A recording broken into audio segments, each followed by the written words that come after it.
Hello, friends, and happy Friday to you all. I hope your Friday is off to a great start. Mine is off to a little bit of a hectic start right now because I just ran into a technical problem that I'm still trying to sort. And yes, I know the furnace is blowing, but it'll be done in a moment. Anyway, I think we're okay. I hope you can see and hear me okay. And it was a technical problem entirely of my own making. I decided to play with something moments before the show started. It's my fault.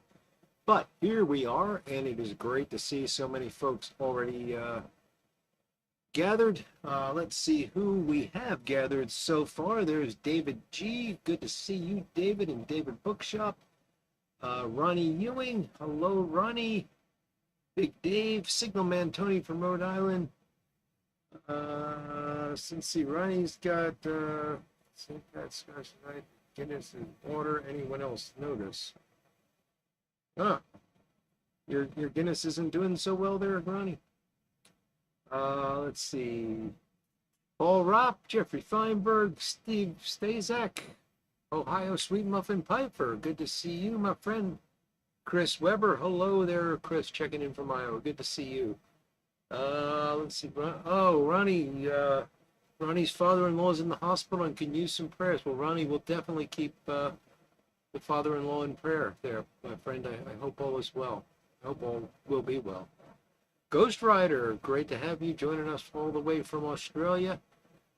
Let's see. Maybe Alex Saunders.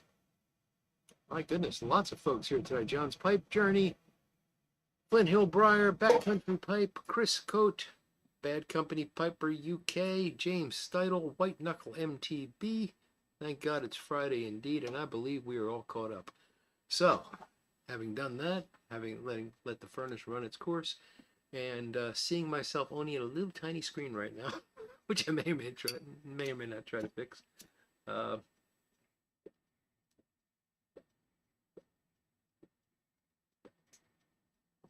I could tell you what happened, but it's a boring, geeky Linux computer thing. I'm just trying to. I installed what's called a tiling window manager, and if you don't know what that is, it just like every time you open up a new window, it will split the screen. So if you got one thing open and then you open a new program, it'll split the screen and show you both programs simultaneously. And of course, you can toggle this on and off and all that. But you can have multiple things open. You got 3 or 4 things open, and you can swap them around. And there are keyboard shortcuts to swap them around that I have not memorized. And so I just tried to swap the windows, one of which is the streaming software, and the other is the YouTube chat. And I wound up minimizing the streaming software, and I cannot get it re-maximized. So that's what I've been dealing with. Not a big problem, but just a silly problem. The Briar Gecko, hello. Patrick Grant, good to see you, Patrick. Big Dave says there's rain and snow in Arizona. It was cold here today. It was, well, not too cold, but very windy. Patrick, back at the rehab center. How's everything going there, buddy? Oh my goodness, Jeffrey Feinberg asking for prayers for his brother. His wife died a week ago. So sorry to hear that, Jeffrey. That must be very difficult, and we will certainly keep your brother in our prayers. There's Armchair Piper. Hello, Ed. Good to see you. Big Dave wants to know what lighter I'm using tonight. I got the Memento Mori lighter out. I don't know if you're going to be able to see what it says there. Somebody yelled at me for not doing this. So maybe you can see it. The problem isn't the focus, it's the light. But anyway, it says Tempus Fugit Memento Mori. Time flies, remember death. Because, it's Lent. It's the season of remembering such things. Michael Case, 70 and sunny. My goodness. My goodness, that's just not fair, Michael. I think that's everybody knew. So, yes. So, weather here today was not terribly cold. It was in the high 30s, but it was windy as all get out. The wind has just been terrible the past couple of weeks. On Saturday I picked up a lot of down branches from our front yard, and got them all picked up. And then my wife wanted to go out somewhere. We were going for like 2 hours. We came back. The front yard was full of branches again. It's just the wind isn't knocking them out of the trees quicker than well, I was going to say then they can grow, but then we'd have bald trees. You know what I mean. Let's see. So Alex Saunders has got some McBaron Old Dark fired. There you go. Blake's Pipe, good evening to you, sir.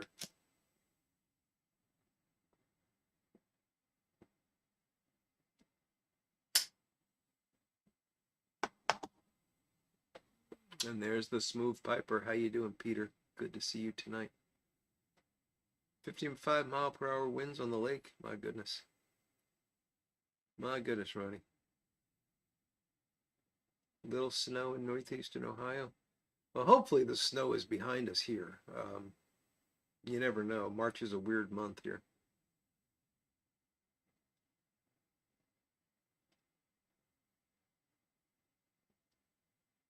Hazard Borden, good to see you. Doing just fine here. Came back from the Bahamas to this nonsense. Oh boy. That's the problem with going to the Bahamas. You eventually have to come back, right? 44 in southwest New Mexico.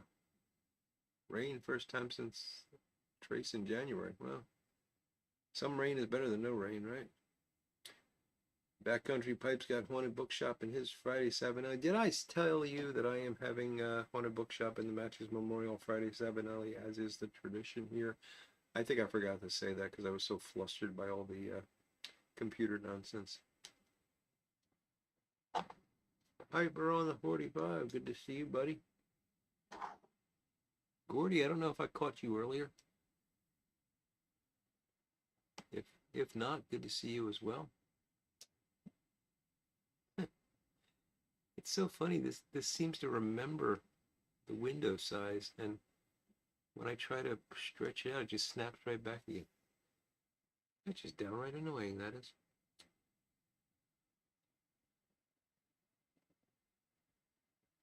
Let me try one more thing here.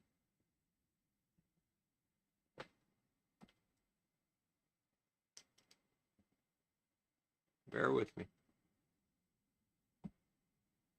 Didn't work. Oh well. We're stuck with what we got. I don't think it's going to hurt anything on your end. It just makes it a little bit harder for me to see what's going on, but I don't really have to see what's going on because it's just me. So if there's anything behind me, like about to hit me in the head or something, you'll have to let me know.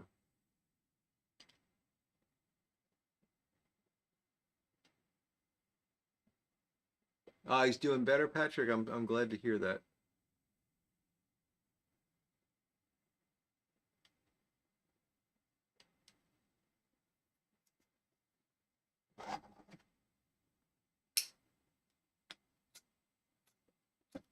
That's a great line, Michael. Garrison Keeler said March is God's way of showing what people that don't drink would know, so that they would know what a hangover is like.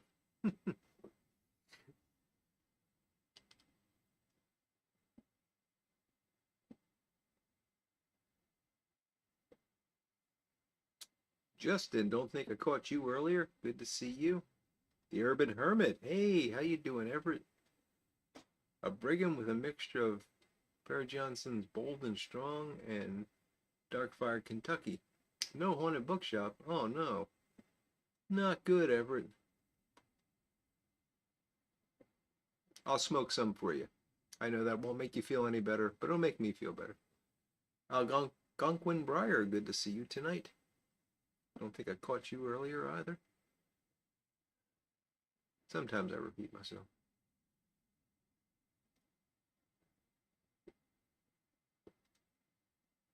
I think I need a drink. No surprises. Tonight I'm having can number 2 of the Asher's Chocolate Stout. This was quite a nice treat last week.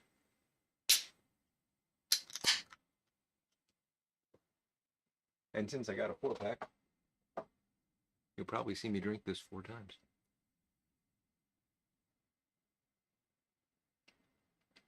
Although I might try to mix it up a little next week. We'll see.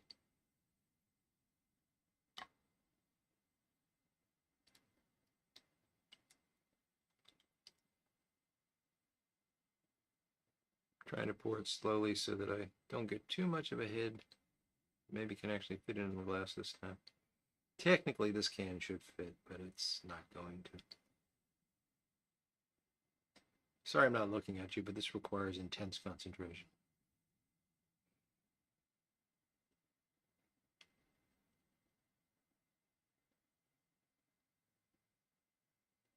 We're going to be close, but you know what they say about close. You know what? I don't think that actually would have fit. I don't think I could get very much more in this. Cheers.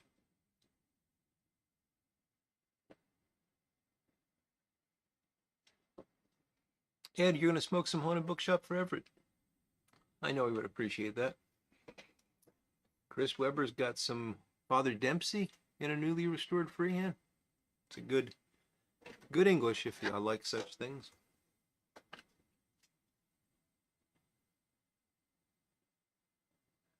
Brian Dawkins, new estate Camoys have arrived back with new stems. Nice, very nice. By the way, Chris, you just struck, made one of the few remaining neurons fire. I owe you an email. at least 3 people have sent me an email in the past week, and I intended to get back to them right away and have not had a chance. It's been a very busy week, but I will get back to you, Chris, hopefully this weekend. Smarty Bob, good to see you tonight, Bob. Steve Stazak has got Squadron Leader in a 7LE Trish 305. Squadron Leader, another fine blend, if you like that sort of thing. Ron Hardcrackers, 3 fryers and a nice custom built style rustication Sterling half Dublin with the Genesee light. Surprised to see it this far south even have to get a 30-pack. Wow, I haven't seen Genesee in a long time. It used to be very common. There's Doug Owen. Good to see you, Doug.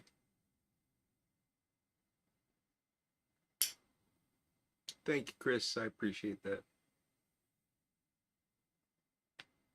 Horseshoes and nuclear weapons, indeed. Armchair Piper, indeed.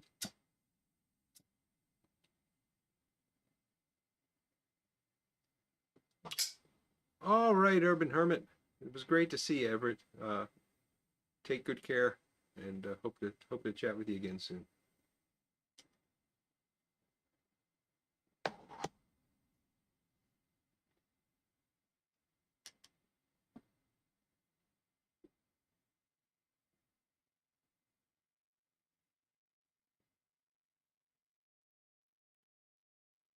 The Big Dave says he has a Thomas Cristiano pipe that has several shallow cracks in the very bottom of the bowl. What causes that? It's probably spider webbing, Dave, and just because I can name it doesn't mean I know what causes it. I don't know. I sometimes if it's in the cake, it's not so much of a big deal. But if it's in the briar, I would guess that it's got. Well, I can make up stories, Dave. One possibility is that it was smoked too hot at some point, or somebody let too much cake build up in it. Because the problem with, cake's a really good thing for your pipe, but too much of it is a problem because it undergoes a different degree of thermal expansion than the briar does, and it can actually develop enough force that it can crack the briar. So sometimes you can get stress cracks from that. If they're shallow, I would just suggest smoking it to build cake over it, or if you want to be extra careful, put some pipe mud or pipe mortar over it, and just enjoy it. If they're shallow, they're not going to hurt anything.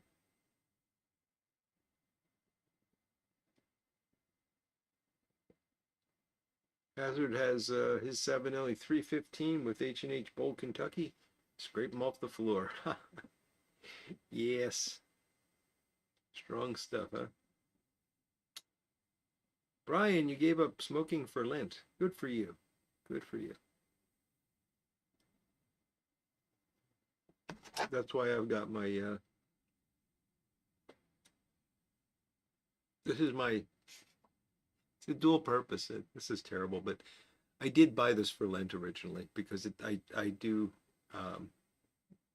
like the whole concept of memento mori, which is remember death, and that's why I picked this design and why I had the back inscribed the way it is.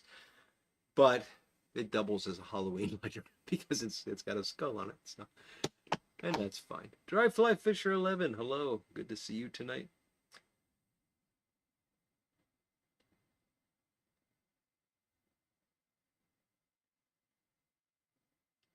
And Chad Elliott, good evening. Just finished his first bowl of Northwoods and is about to load another. Very good. Paragon Piper gave up Lent for Lent. I don't know if that's a good idea, but hey, if it works for you, Paragon Piper, that's all that matters. Lent's very personal.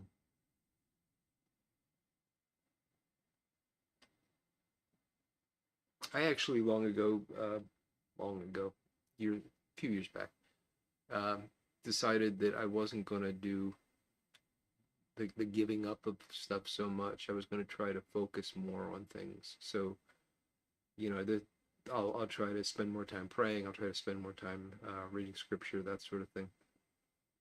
And what I did do this year, just because it's taking up so much time, is I decided to limit Instagram and Facebook.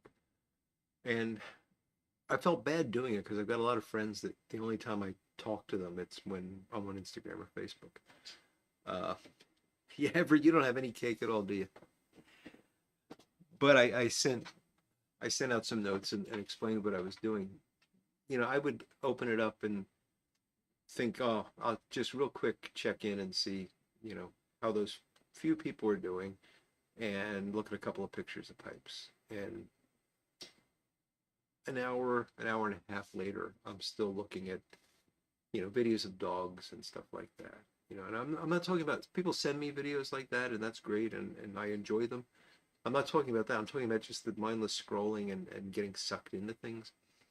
Um, it just is amazing how much time will pass. And I thought, well, if I'm gonna spend more time doing these things to try to help myself spiritually over the next 5 weeks, I don't need that distraction on top of everything else. So this year I am technically giving something up, but I'm not thinking of it like a spiritual sacrifice or anything. It's just something I decided will make my life easier if I don't have to do it. The occasional K-Piper. He's early. Hey. Bowl of Haunted Bookshop in his, earlier today. Oh, sorry. Earlier today, he smoked a bowl of Haunted Bookshop in his 673 Roma Loose site. Very nice.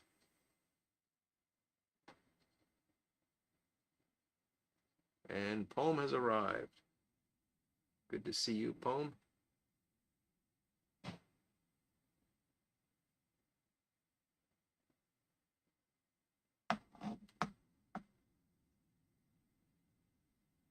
That was a good Twilight Zone episode, Doug. I remember that one. There's so many good ones, though.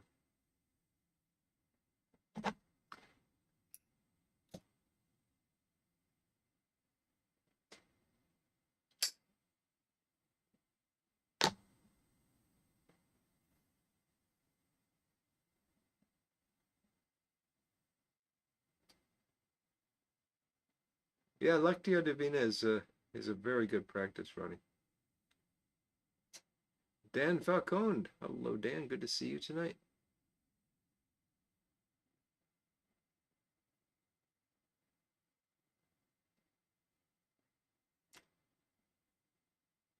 It's a good practice, John. You know, reading it out loud is a very different, you process it very differently. You might notice things, and it slows you down too. Because I can read really fast, but if I'm reading out loud, I can't. You know, it slows me down and I have to think more about it.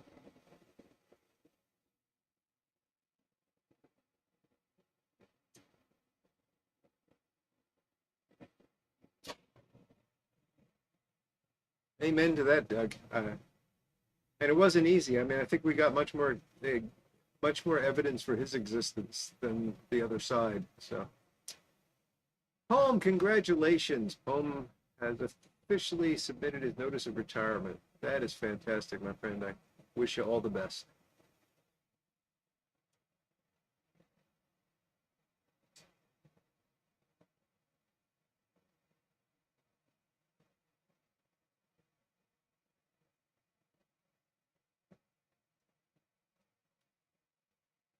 What causes cake to build faster on the backside of the bowl? Asked creator of the Boundless Universe. It shouldn't happen. One of two things: either you're not reaming evenly, so there's already more back there to begin with, or you're not. The burn isn't even, so you're burning down that side, I would guess.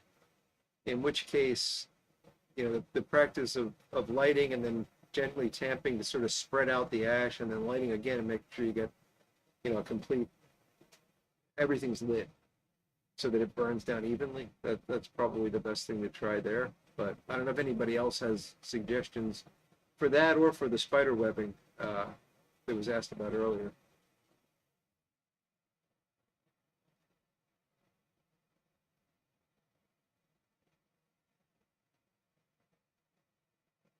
We got 74, Patrick. Oh, wow.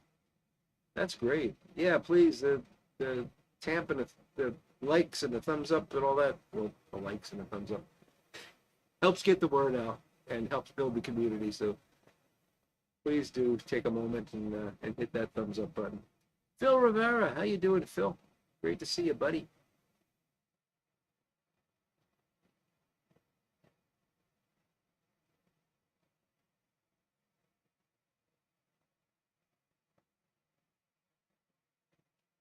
That's an interesting point, Doug. I hadn't thought about that, but the bowl is tilted. Although, really, if it's burning evenly across the top, it should counteract that. But yeah, I see your point. Especially if you're lighting it with bowl tilted. So good point, Doug.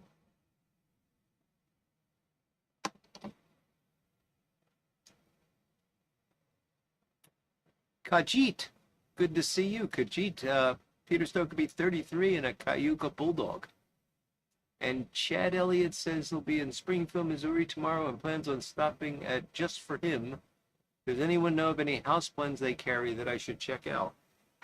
Uh, are they the ones that made that mushroom something or the other that everybody loved? The magic mushroom or something?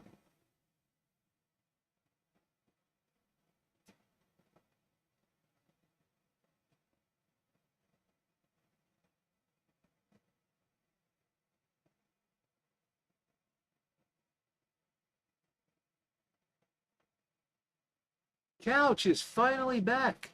Good to see you, Couch. It's better than last week when you told us you weren't here.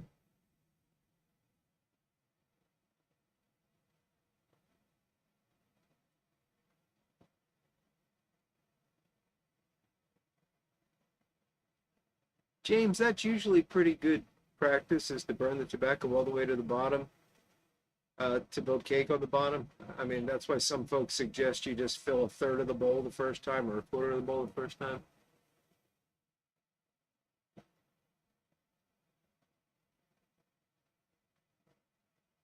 Shortcut to mushrooms? Is that what it was called? Anyway, if they still make that, it was North Woodsy sort of crossover English blend that a lot of people really enjoyed.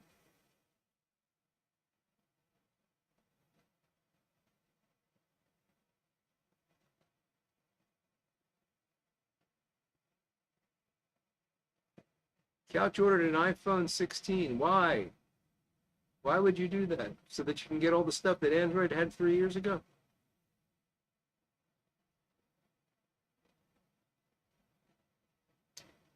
Oh, Lord Hogarth, you better keep that paddle to yourself. Good to see you, buddy.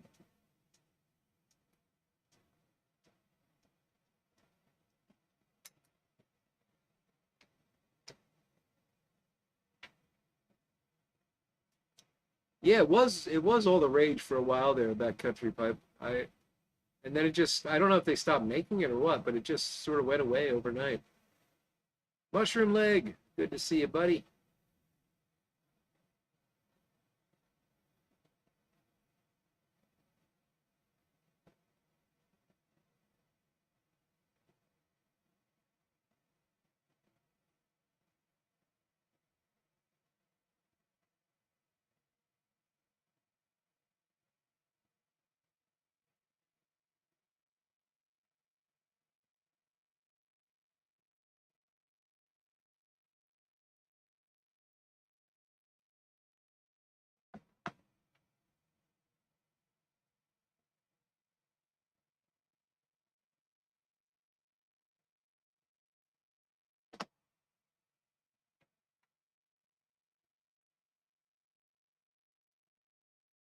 Jeremy V's, it certainly was supposed to be delicious.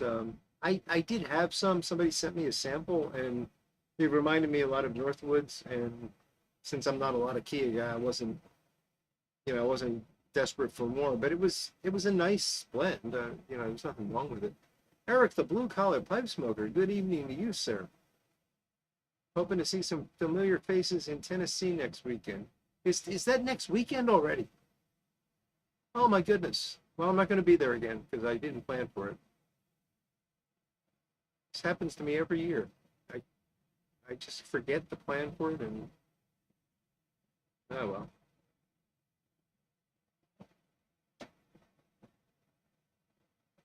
Have fun for me, buddy.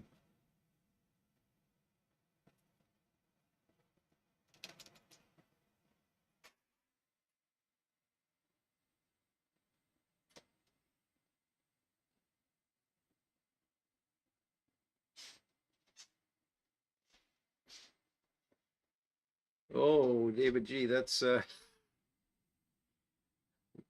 one if Meerschaum is not supposed to ghost, but I've heard some stories like that, and especially if there's something putting it wet like that, so it's in every pore.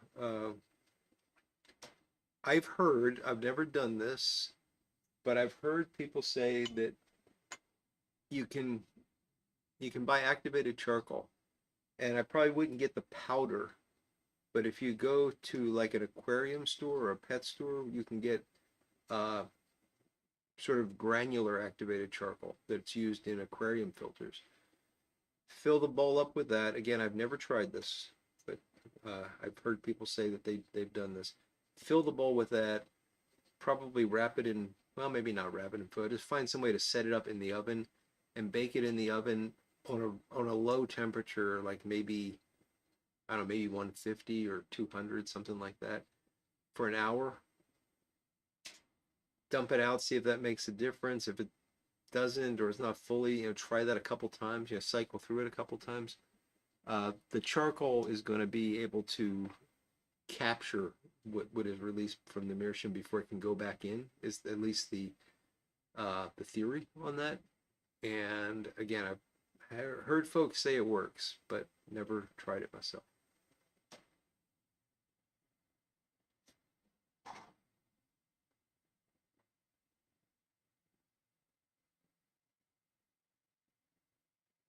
John's pipe journey is going to Muletown.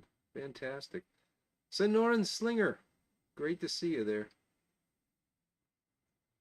You didn't miss anything except the stuff that happened, so you're fine. Dan Falcone is also headed to Muletown. Oh, I'm so jealous. I really wanted to go this year, and I had no idea it was next. Hey Eric, why didn't you stop in 3 weeks ago and remind me? You know that you're responsible for reminding me of this.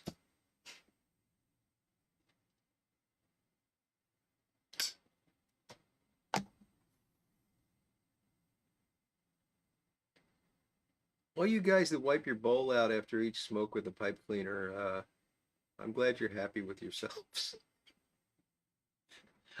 I'm not happy unless I'm building cake. If I don't have to ream my pipe at least once a month, I'm not happy. That's not true because I don't smoke a pipe, any one pipe enough during the course of a month for that. But I do have to ream them pretty frequently.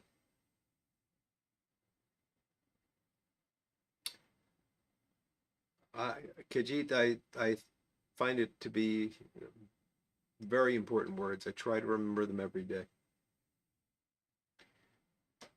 You cannot wash meerschaum in the dishwasher.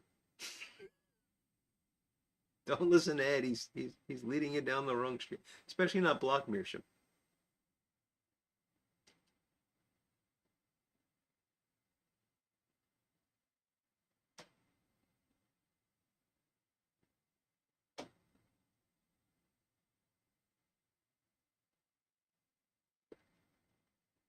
Okay, Paragon Piper's given another version of heating it up with a heat gun.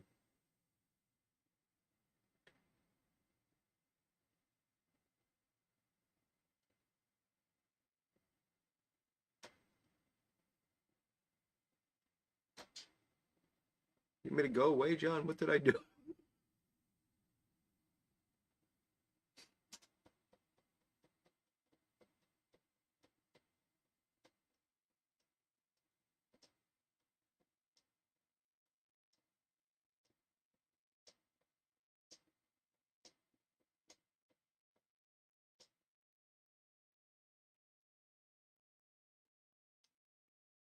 Yeah, Flint Hill, I never wiped out my bowls, but if I think I did, I would have wound up going down that road too and just not cared. I don't think it's something I could sustain.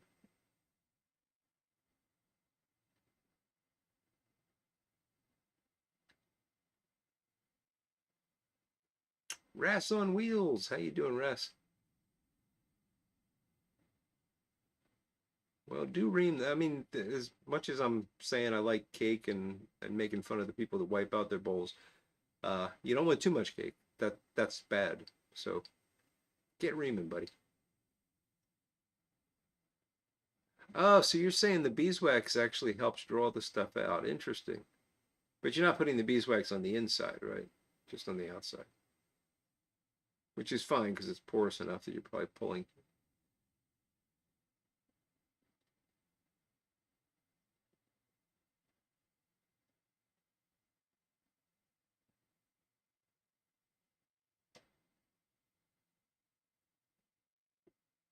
Ah, that's a good point, Jeremy. If your pipe has a, I'm thinking of the meerschaums with the bone, the screw-in bone inserts when I said put it in the oven, but Jeremy's raising a really good point. If it's got an insert like a Breyer or Delrin insert that's glued into the meerschaum, you might have to worry about that with an oven. You could still use a heat gun and apply the heat to the bowl. Oh, just go to Muletown anyway. John, I don't think I can because, well, number one, work, and number two, my wife is going to be in Pittsburgh next week. So I don't think she'd be back in time, and I don't want to kennel the dogs, and I just don't have anything planned. I can't do it. It's too soon for me.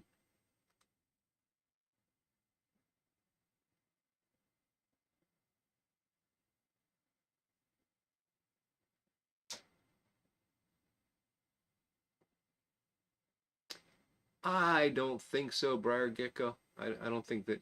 If you're talking about wiping down the inside of the bowl, I don't think so. If you're talking about wiping down the outside of the bowl, absolutely not. It wouldn't have anything to do with spider webbing. Uh, I could be wrong, but it just doesn't make sense to me.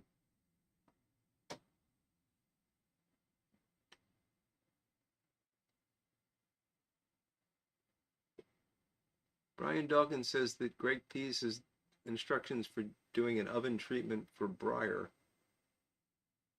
Dries out the smelly oils. Huh, never heard of that one. Interesting.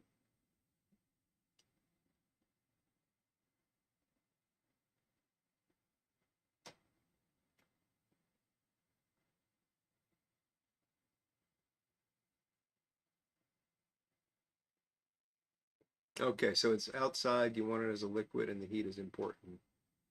That makes sense.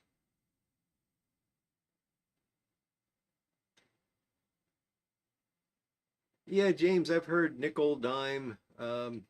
You don't want it to get too thick because you run into that thermal expansion thing that I was mentioning. Although, having said that, I've restored pipes that I could not get my little finger into. There was so much cake, and there was no cracking in the bowl. So, it's not like 100%. Nothing in pipe smoking is 100%. Somebody's had too much cake and his pipe cracked, and then everybody just believed that that's the reason it cracked. And so we get these superstitions, more or less. Nobody ever runs experiments, controlled experiments. So, we do our best. That's a good point, Paragon. So if you use the heat gun, you can control what gets hot and what doesn't. Yeah.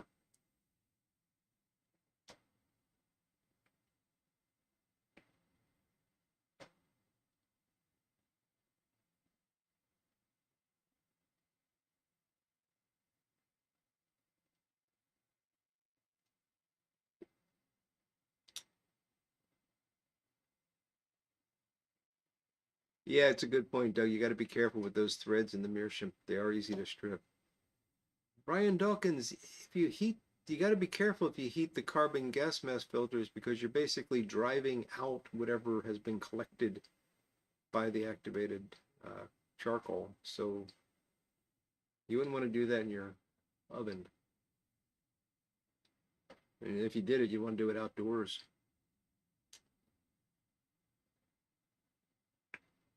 Just toss them on the barbecue next time you're making steaks.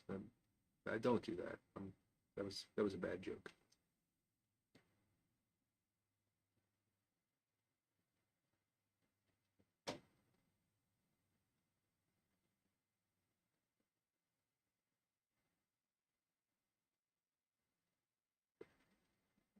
The smooth piper says he saves his ash and puts it back in the bowl after smoking a bowl. Uh, really, Peter? Every time, or just when you're breaking in a pipe?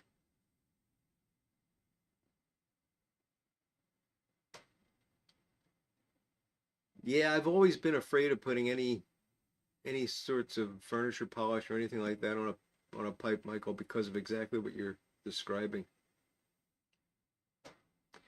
Steve, I'm planning on Columbus. Yeah, I'm definitely gonna be there. I've already got that blocked off on my calendar.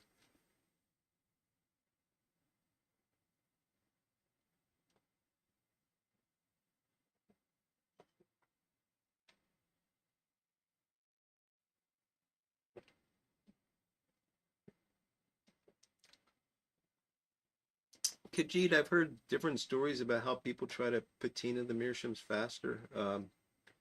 I know almost nothing about meerschaum pipes.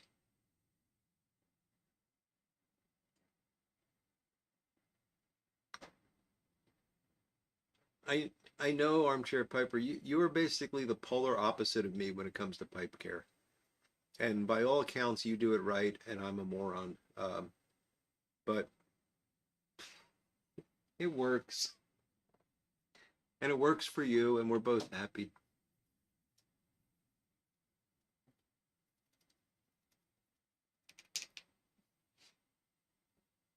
And I think that's one of the things that's so cool about pipes is that you can be complete. You can disagree on things completely, and it still works out just fine.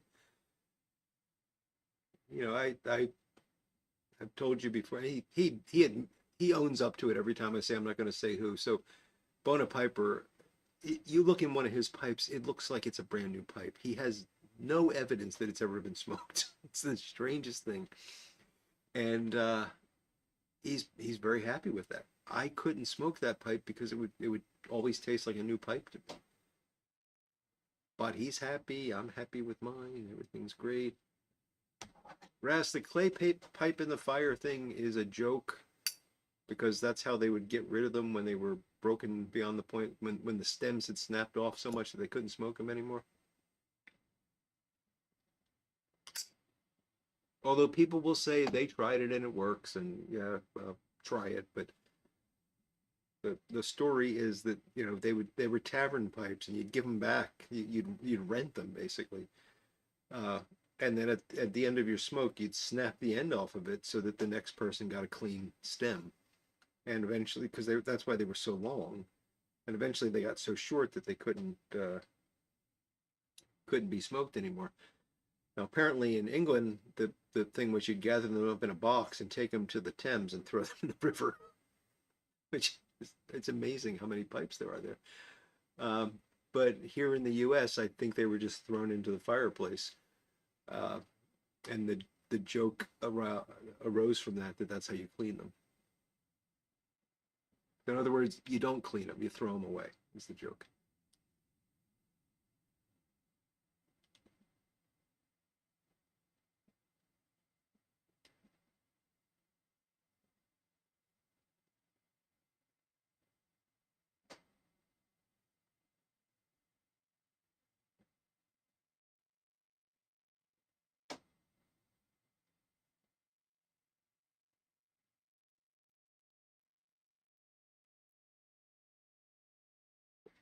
Yeah. So you've seen the same thing I have then, Brian. That the story is that the thick cake is bad because it's going to crack the bowl. But I've, like I said, many estate pipes with very thick cake and nothing, no evidence for cracking anyway. And you do use the barbecue. I was only joking about that, but hey, if it works.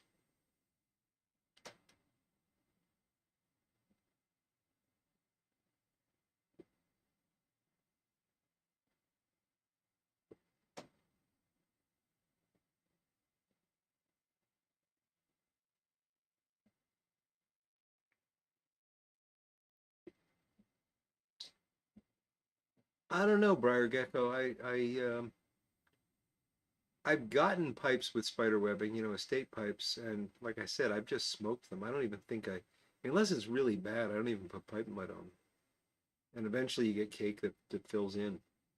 Uh, but I don't think I've ever bought a new pipe and seen its spider web. Although to be honest with you, I don't really look inside the bowls that much. Uh, usually if I'm restoring a pipe, that's when I'm really, I get the flashlight out, I'm really looking at it. But if I'm smoking the pipe all the time. I ream it out and I make sure that the pipe cleaner goes through and knock out the ash, and that's it. And if I'm smoking it and I feel a hot spot, then I might get a flashlight out and check. But uh, I don't really look at them that closely, so mine might all be spiderweb for all I know.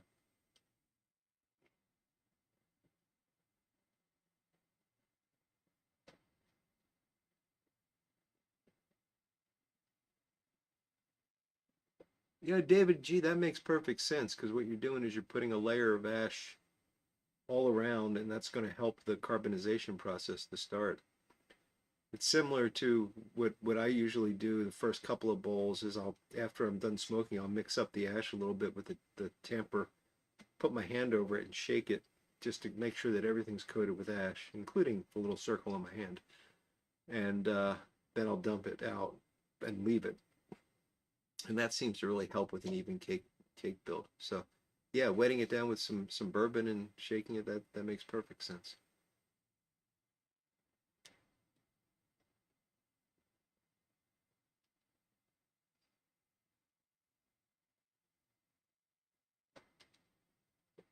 That's interesting, Ron. Using hot, wet coffee grounds to remove flavors from a briar pipe. Very interesting.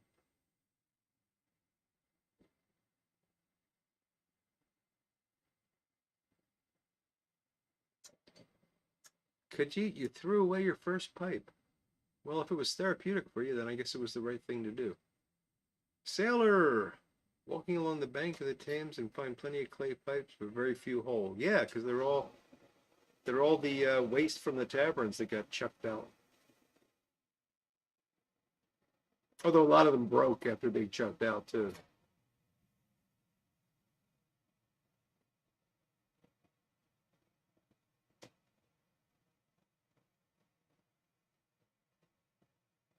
That's the way it is, white knuckle. It takes over eventually.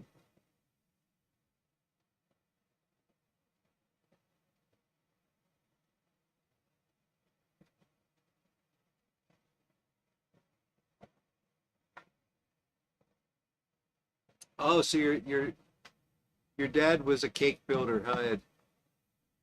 And I guess all that early reaming practice might have had an influence on you.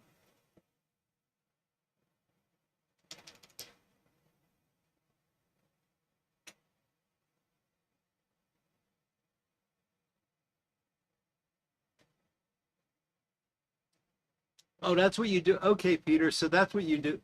So the way you described it, I thought you were dumping the ash out and saving it, and then the next time you smoked, you would dump the ash out and replace it. I was very confused. But if you're just mixing it up and shaking it like that, that makes a lot more sense.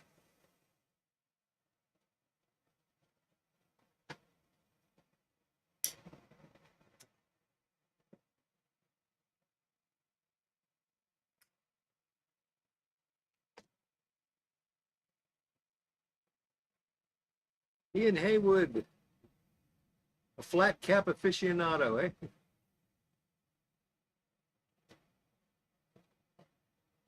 I don't honestly know what a flat cap is. I have driving caps. They used to be called Jeff caps as well. So they're flat on the top and they've got a little peak. And I've got my Stormy Chromer that I wear in the winter. Ilva is staring at you while you eat your sandwich. No, you shouldn't yell at her, Couch. You should give her half the sandwich.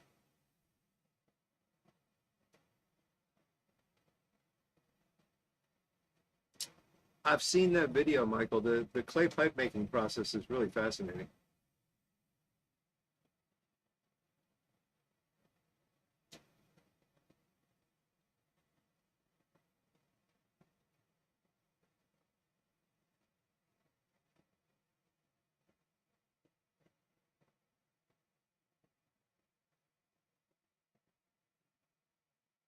Yeah, it's amazing how many clay pipes must have been throughout England that they're still found so regularly, Doug, and you still see evidence of them.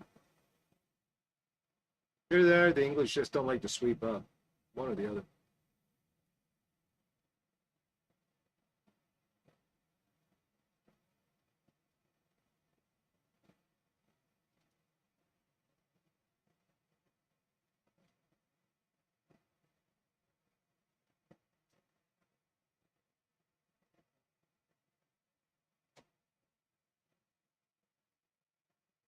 Right, Patrick. You don't yell at Ilva. You share the sandwich. Absolutely. Kajit, I don't think I have ever thrown away a pipe. Not one of my pipes. I mean, I've gotten estate pipes like in lots on eBay that were beyond repair and got thrown away, but never one of my own.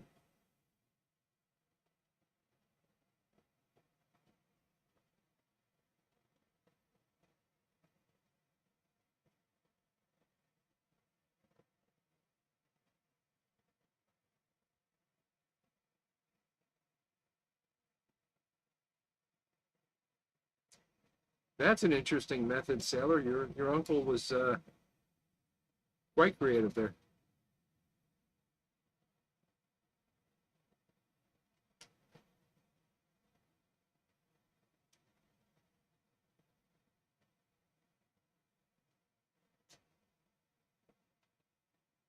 Poor Ilva. I mean, I want your sandwich too, Couch. You gonna yell at me? Is there anybody here that doesn't want Couch's sandwich right now?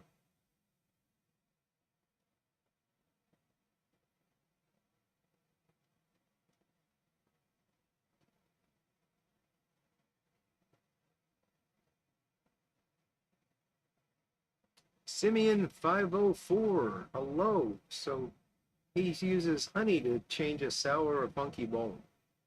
Interesting. I've never tried that.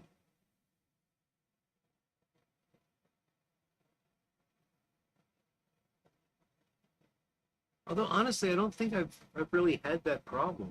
Um, I've had ghosted bowls on estate pipes, but never one of my own pipes. We will do the tobacco of the month, Patrick. That's coming up. Coming up as soon as I finish the haunted bookshop.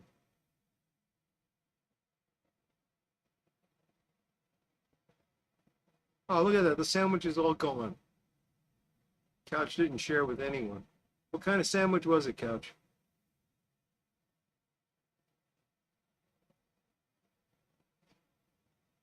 Really? The hacker wrote about holding the pipe outside a car? Wow.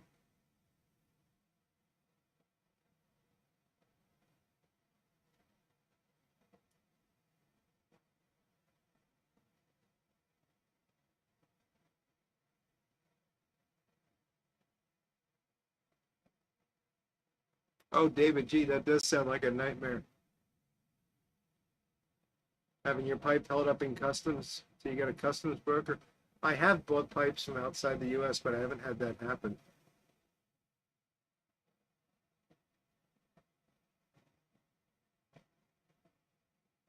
I had a tuna sandwich for lunch, Flino. It was a good sandwich, says Couch. Okay.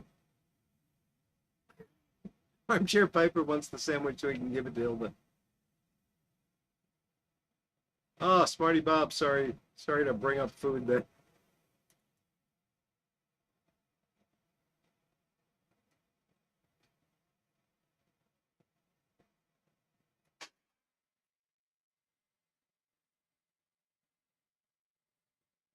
Andrew Surigliano, good evening.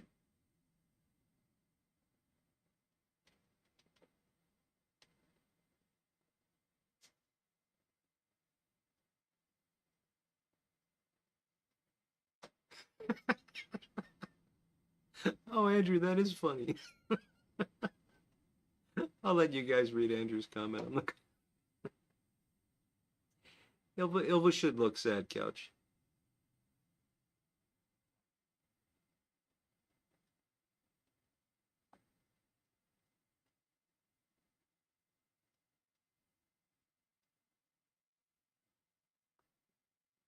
Gee, that's a surprise that would ruin the stem fitting there, Paragon Piper.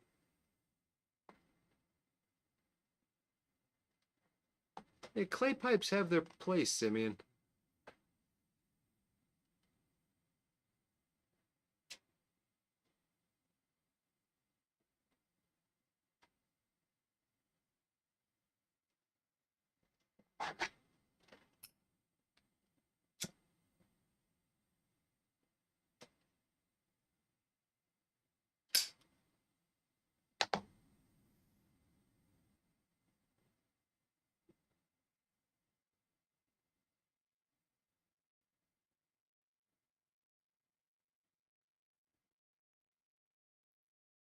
Fred Morrison, good evening.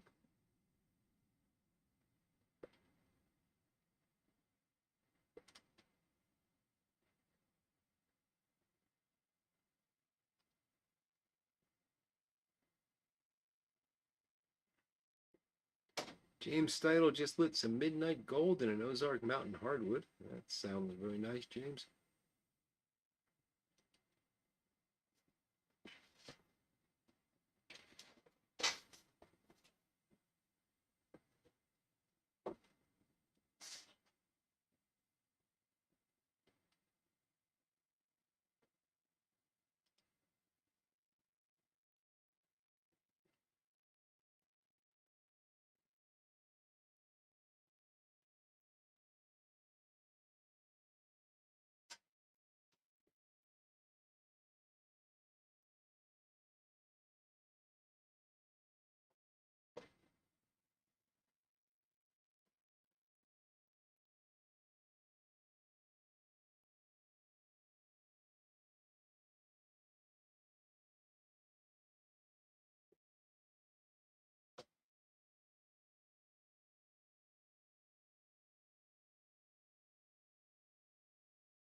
Creator, we all have our cross to bear.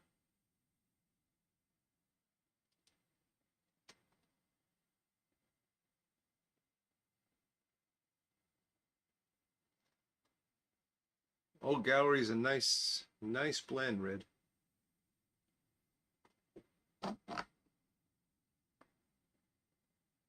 I've got a tin or two of that I'm very loath to open because I know as soon as I open it, it's going to disappear.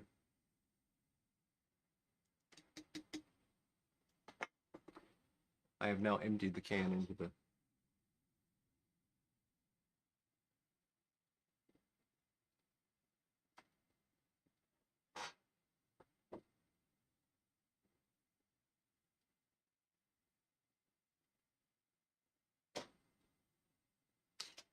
Yeah, I saw that. Pipes and Cigars acquiring tobacco pipes.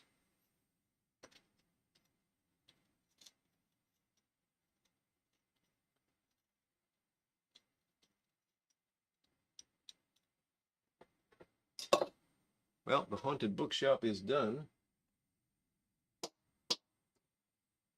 So you know what that means.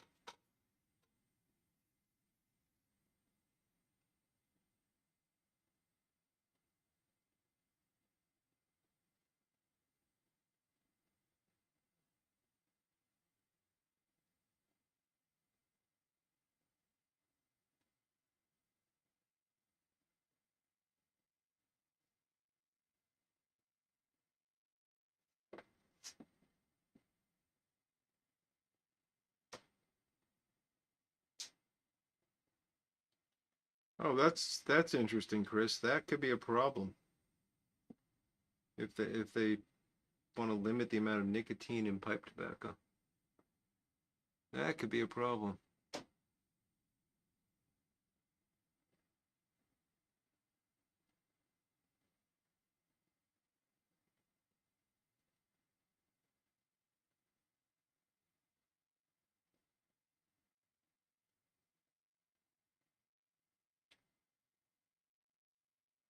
Ah, MacArthur's Park. Yeah.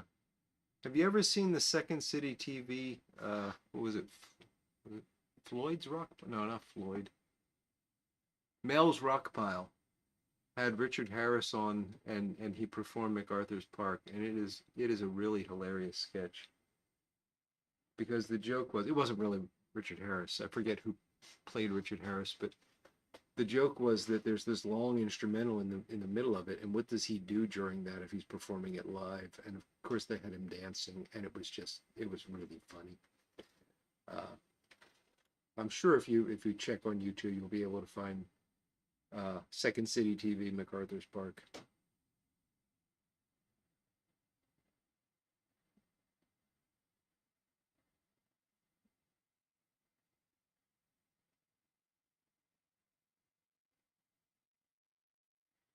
Yeah, I would be amazed if that got anywhere, Chris.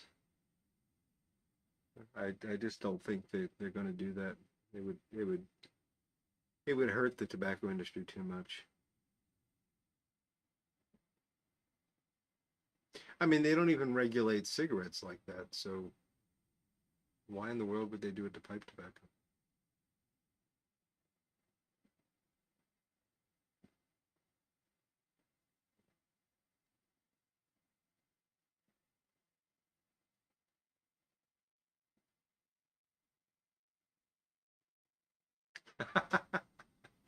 Well, you know what, Peter? It's funny. Peter and I were chatting about how uh, I seem to always finish my haunted bookshop before him, and he said, "Well, that's because you're smoking it before you start the show." I said, "No, I light it right before I start.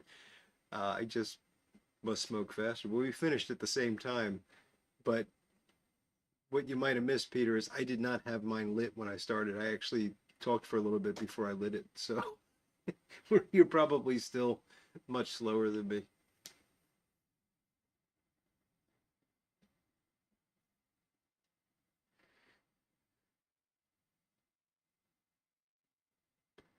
Brothers of the Leaf Forum. I think I'm on that. I can't remember, but I haven't. I shouldn't say I'm on that. I think I'm a member, but I haven't been on it for years. Oh, it would apply to all tobacco. Well, then it's definitely not gonna happen, Chris. Yeah, I mean, maybe I'm being naive, but the lobby is still pretty strong.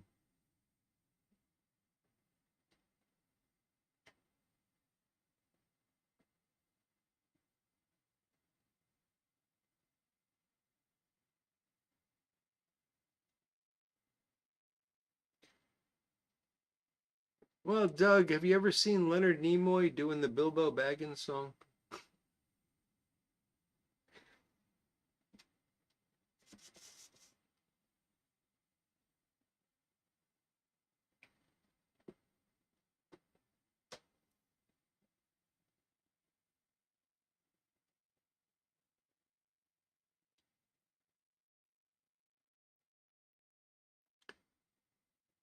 Oh, Smooth Piper's moved on to Sutliff's Larry's blend and his Brian Orton pipe. There you go.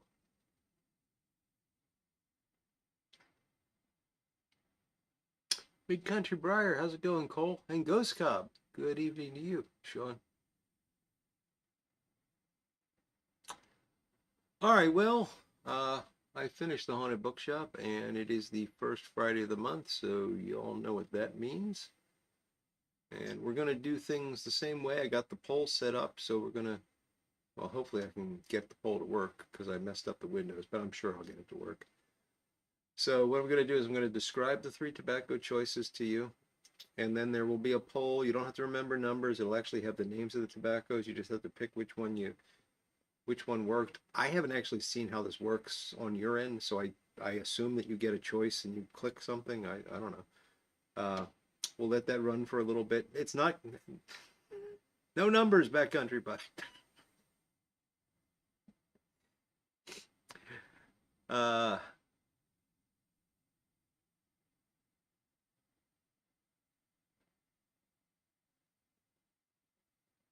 oh, okay, Michael. I did not see that news. So we now know what happened to Gene Hackman. So his wife died of norovirus. And then Gene Hackman had advanced Alzheimer's disease, probably didn't understand what was going on, and his heart stopped. Ah, very sad. Very sad story. My goodness. All right, so uh, tobacco of the month. We got three tobaccos to choose from, as per usual, and I do not remember what order they're in. Well, maybe I do. Maybe I do. Okay, the first one is a return attempt here. Put my glasses on so I can read this. The first one, again, we're not going with numbers, so you don't have to worry about it. Uh, the McBaron Navy Flake. We tried, this actually won a couple weeks ago, but it was so dry that I had to rehydrate it. So it's in a jar now and it's dried up. It's dried up. It's hydrated up. This is from March of 2013 and it's McBaron Navy Flake, which you're not going to be able to read that, but There we go. So that's the first possibility, is McBaron Navy Flake. The second possibility, we've got some Cornell and Deal Gray Ghost. If you don't know, this is a cigar leaf blend, which is a very nice cigar leaf blend. This is from November of 21. So it's been around a while, and I don't know if you can see that, but the bottom is bulging quite a bit. So that's kind of fun.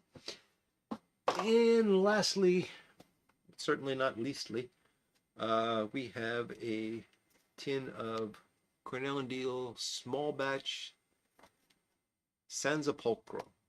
I said it right, I think. Sanzapolcro is a red Virginia and dark fired, but it's a special Italian dark fired. Never had it, but this is from May of 2020.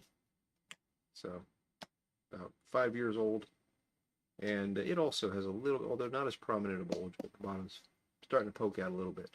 So those are the three possibilities. We got McBaron Navy Flake, Cornell and Deal Gray Ghost, and Cornell and Deal Sanzapolcro. So with that, I will hopefully get the poll started, and we'll let it run for a few minutes. Uh-oh. Ah, there we go. All right, this should start the poll.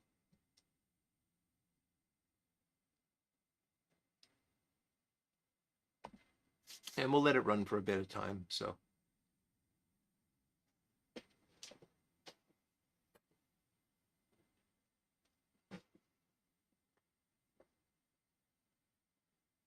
It's funny, as soon as it gets started, I can see all three choices, and then as soon as you start voting, it just drops down to one. And I don't know if that's the one that's leading, or if that's just the top one, I don't know. But we'll give it some time.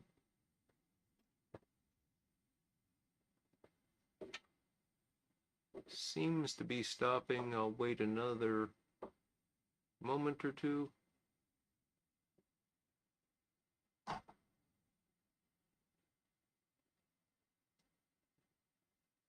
And there we go. All right, so how'd we do? Ah, McBaron Navy Flake is the winner with 47%. Gray Ghost came in second with 30%. And Sanzapolcro, 21%. So pretty relatively even split. Nobody really ran away with it, but McBaron Navy Flake gets the win. So fantastic, I hope. Yeah, it is fancy, isn't it, Chris? I'm kind of happy with that poll feature.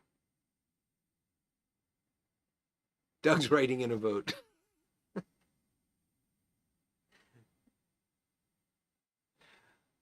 Kind of spooky. We'd never know, Smarty Bob. See, that's the great thing about this this method, is it's completely anonymous. Yeah. 87 watchers, 42 votes. That's okay, creator. That's okay. I'm glad that there's 87 folks watching. And you know, there's a lot of folks that are watching on TV and can't click and all that kind of stuff. So what are you gonna do? I'm over the moon that we got 42 votes. So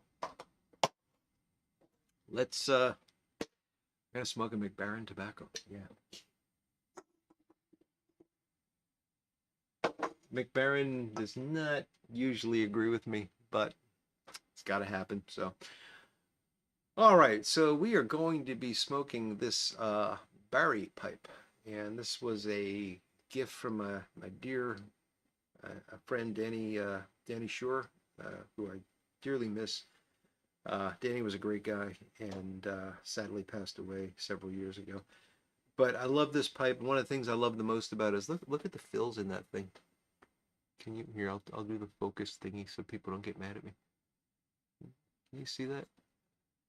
The thing is just full of, it's riddled with fills, but it smokes wonderfully. It's a great pipe.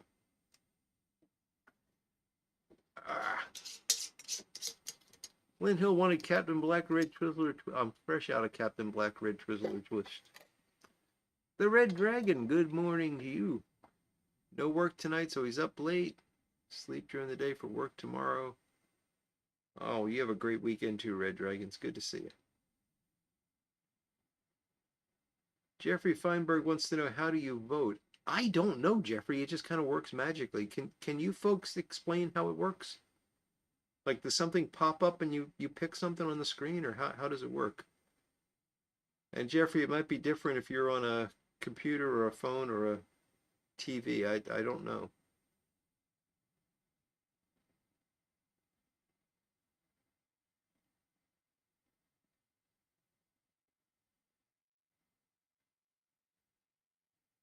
You get to see me playing with the flakes for a month, indeed.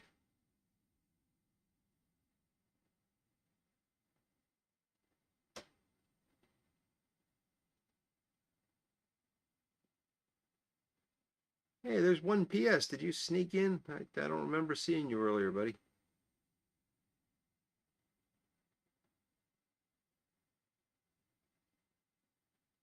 Yeah, Danny was a unique soul, Andrew. So a pop-up appears for the voting. Okay.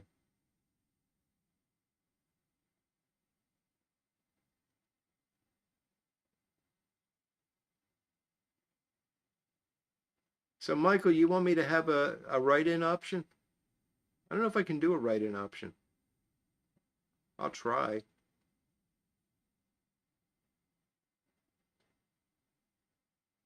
Okay, I miss you. Miss you lurking in there, 1PS. Good to see you.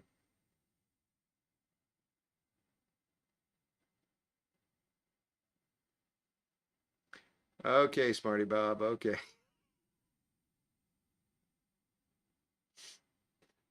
Bob's trying to get me back on my iPhone rant.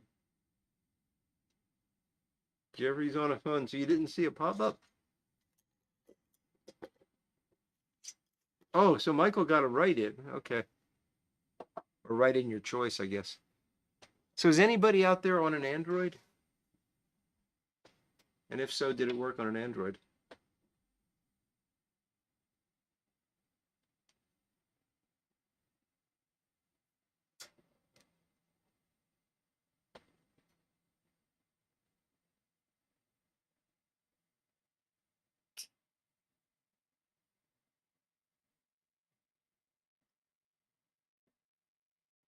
Ah, so the Red Dragon is the ex-Welsh Piper. Okay.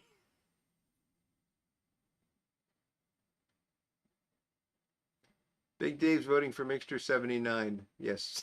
10 minutes after the vote ended, Big Dave comes in with Mixture 79. But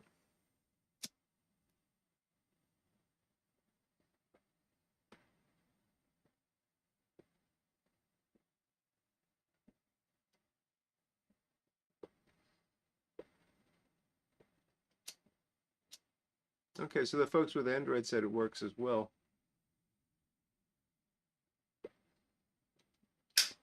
Did I not fill this enough? That would be very disappointing.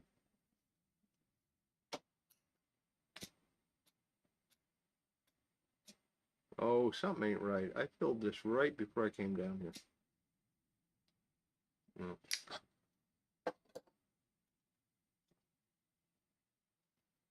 I'll have to use the old hippie lighter.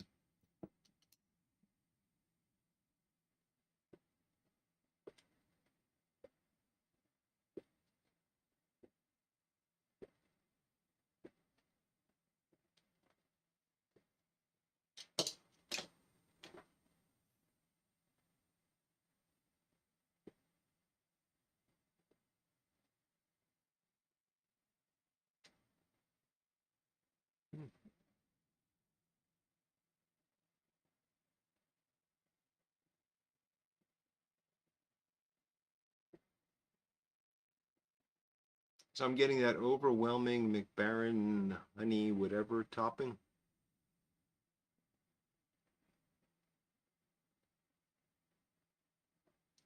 Ah, okay, Dave. I hope you enjoyed supper. Bob Kraus, hello. Good to see you. Mike McGulfrish. Good to see you. Thanks for checking in from North Carolina.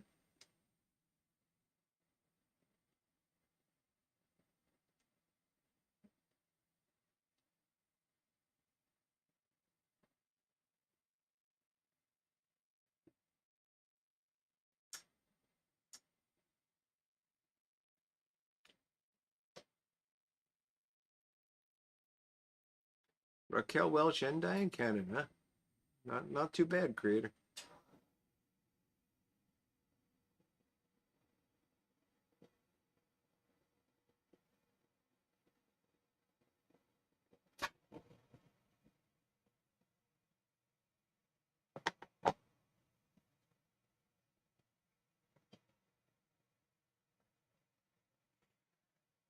Eric, yes, good to see you, buddy.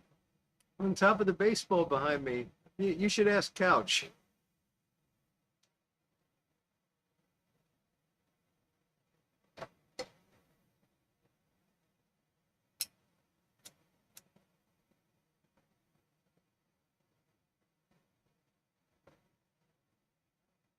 How does that happen? It wouldn't light at all, and now it just lights right up.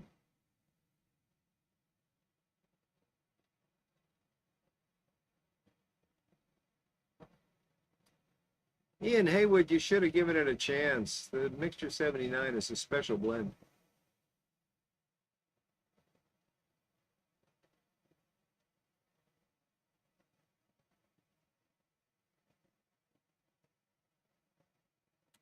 It is indeed 1PS, 10 millimeter socket, so I never lose all of them.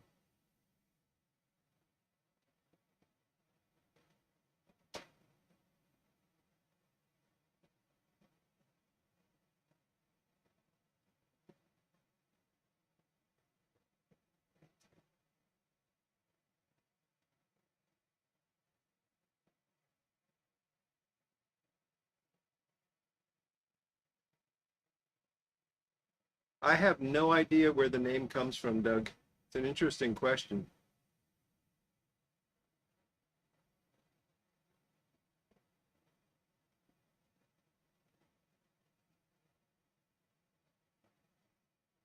Yeah, this is really not pleasant at all.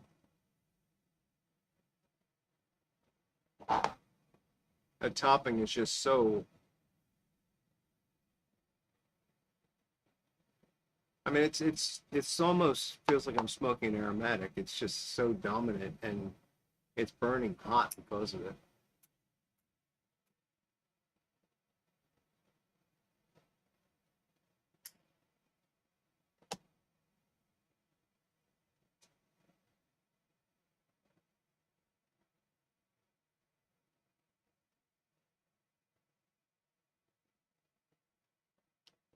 Yeah, well, that was the joke, 1PS. So I needed one day and couldn't find it, and I actually made a video about the fact that, why are those always missing? It's just so strange that every time I need a 10 millimeter, it's gone. And of course, everybody else jumped in and said, yeah, I can't find mine either. And it turns out, if you look into it, there's there's memes about it. There's lots of YouTube videos about it. It just, and the answer, of course, is it's probably the most common metric size. Uh, anyway, I was in the midst of this, and I got a delivery, and it was from my buddy Couch, who was kind enough to send me a 10 millimeter socket, which made me laugh a lot. And we decided to put it up there and see if anybody noticed it.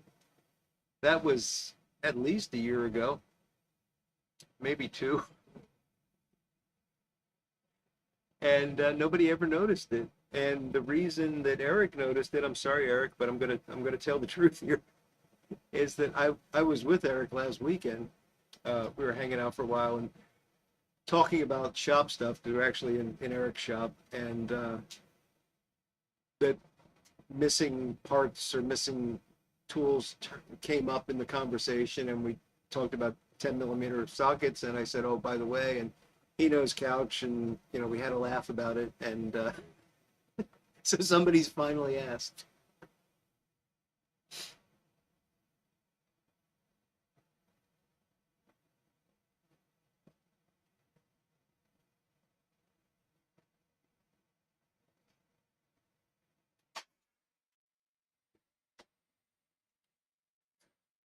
No, Doug, I'm gonna tough it out. I mean, I'm the one that was stupid enough to put it in the running 3 weeks in a row. It's my fault. So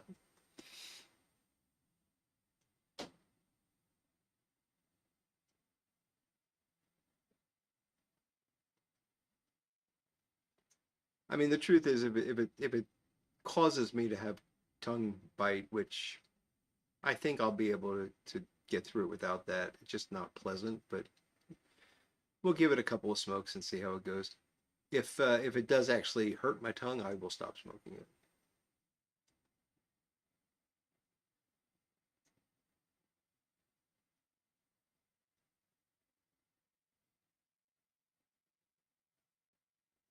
Ah, okay. Eric's got the answer for you, Doug.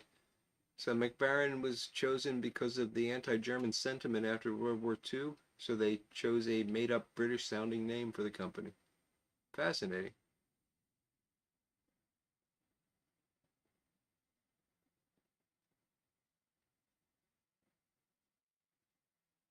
Oh, Couch is a great guy, Eric. No question about it.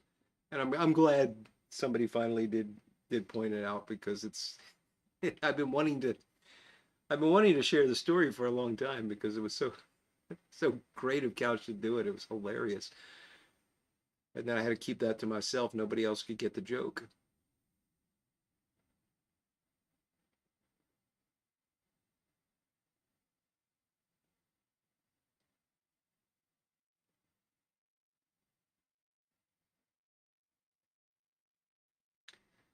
Oh yes, if well, if by some chance the tobacco of the month wound up being Lane 1Q, I would not smoke it. But there's no way that would happen.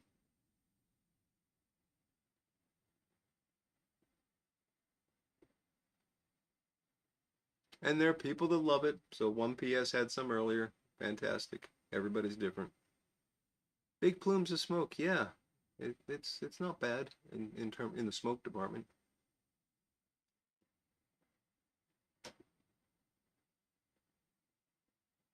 I had higher hopes for this because it was so dried out that I thought uh maybe the topping would have been gone, but some resilient stuff. It's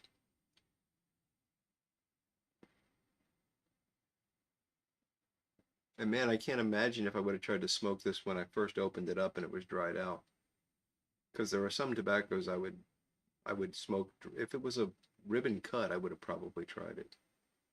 Uh, but this was, being a flake, it would have crumbled. It would have just crumbled to dust as I was trying to rub it out.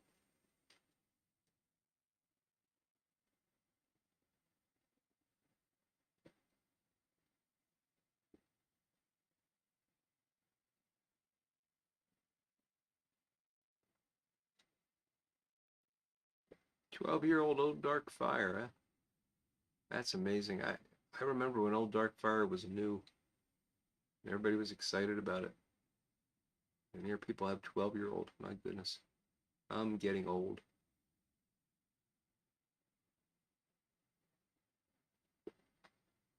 Well, if you're prone to tongue bite anyway, then Flint Hill, yeah, you're not gonna care.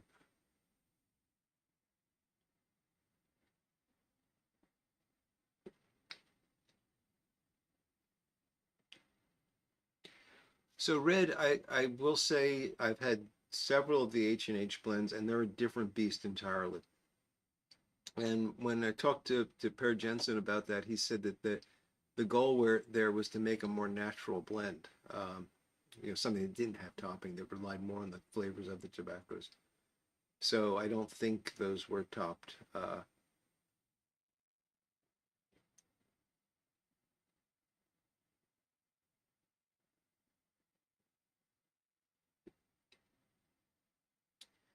Yes, I have an Ilva mug as well, Eric. Actually, two of them because I chipped one. So he's a generous guy. I also have a very nice Ilva T-shirt that I can't lose until I can't wear until I lose another 10 pounds.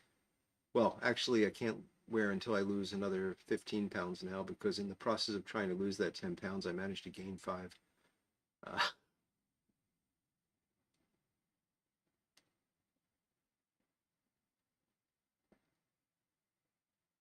Cole, I'm not going to read that. I'm just not going to.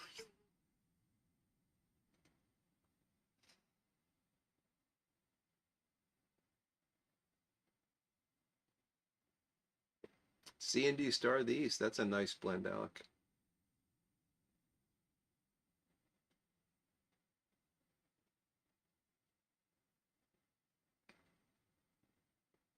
Oh, Michael, I can't imagine what this would be like as snuff. I don't know. Maybe it'd be good. I don't know.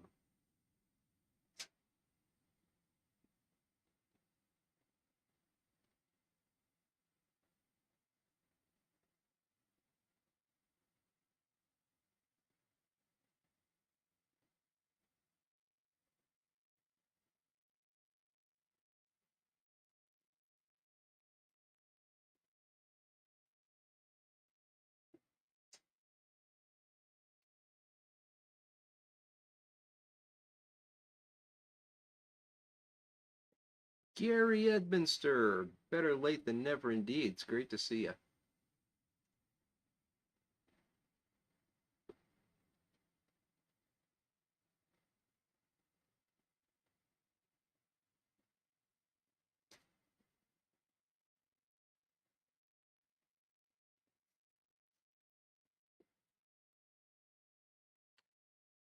Star of the East is a nice one. I mean, I'm not an English smoker, but that's one that I can enjoy. You know, another one I'm curious if any of you guys have tried it is Cornell and Deal makes a light English called Constellation that I I haven't had it in a long time, but I remember it being one of the ones that I could enjoy.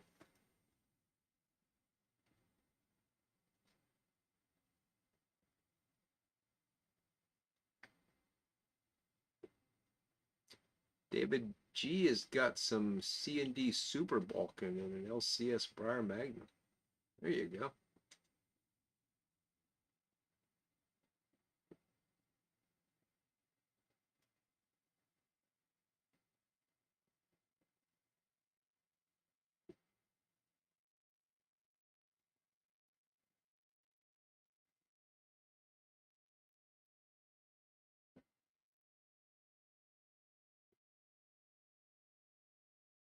I'm wondering how this is going to go too, Briar Gecko. So far, I think I can do it, but it won't be fun. Smolderwise, you're quite welcome. Glad you could listen in while inspecting jars and tightening down lids. Important, important task for sure. Okay, Paragon Piper. So yeah, I feel the same way. Constellation is a great Latakia blend for people that don't like Latakia blends. And maybe it's because it's so light, but it also seems that somehow it seems to be smoothed out.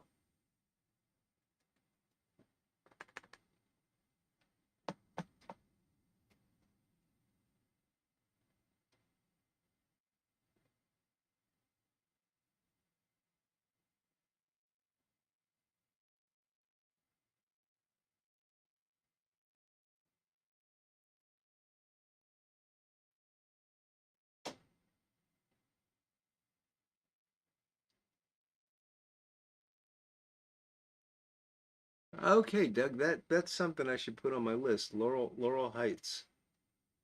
That sounds good. And you know, one of the Latakia blends that I do enjoy in very small moderation is his Maltese Falcon.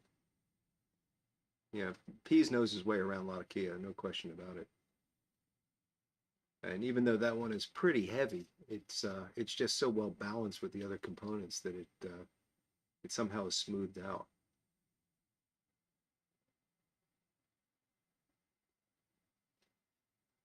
Good point, Sailor. I could add this to this could become a Lenten penance for me. I have to smoke a McBaron blend all month.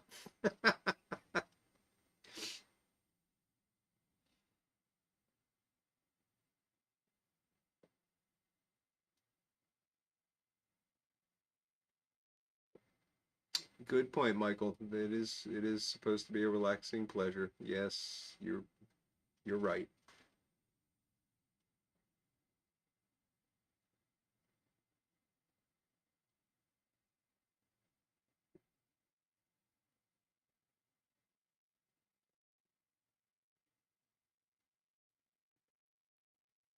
You know, I thank you, Backcountry Pipe. A lot of guys are telling me, basically implying that I shouldn't smoke this month, but I'm going to give it a couple of shots. You know, if I get to this time next week and it still is like this, I will stop.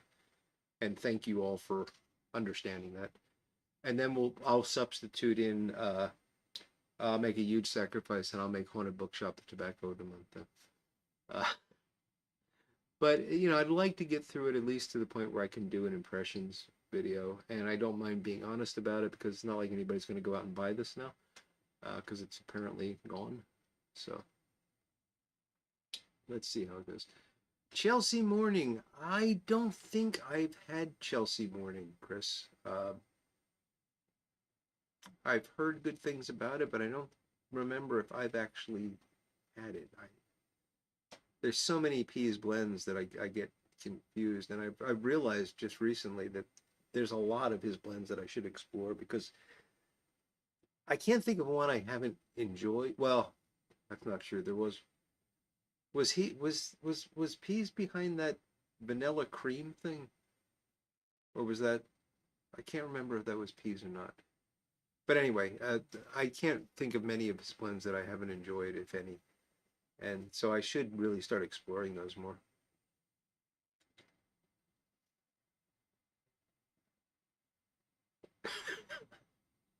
Flint Hill, that's the best description of hell I've ever read.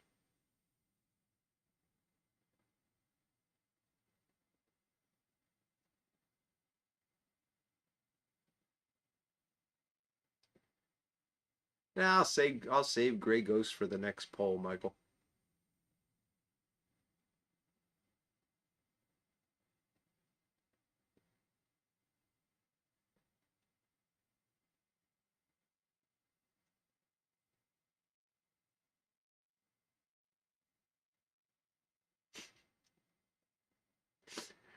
Okay to swear it off, huh, Doug? So John likes Chelsea Morning. Okay.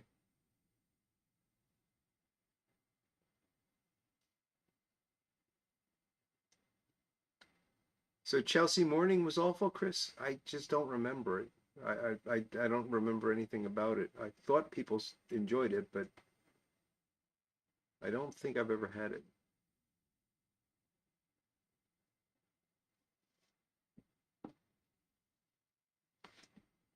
Yes, vanilla cream. That's the one I was thinking of. Was or if it was a Virginia cream. I don't know. I just couldn't smoke that stuff. It was terrible. It was like fizzy. It actually produced a fizzy sensation on my tongue.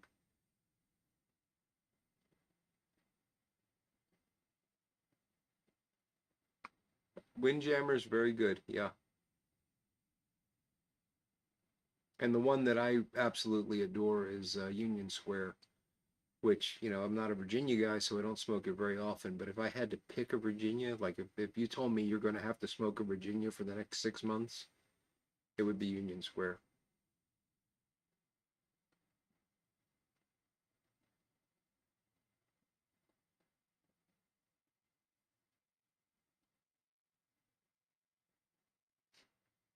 Marianne in the morning.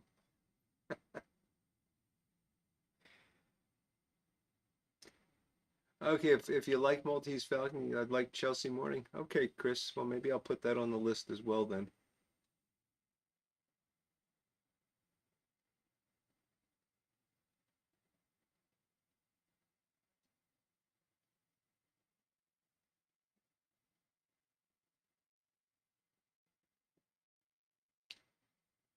So Simeon says he's been trying more Oriental heavy blends and has gravitated towards Cornell and Deal Bijou.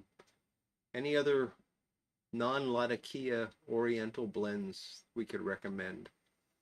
And yes, and I always get this wrong, but I believe it's Cornell and Deal Orion's Arrow is a very good one in that category, if I got the name right. Uh, Seems like I just recently had one as well. There was a heavy Oriental, maybe an Oriental Perique.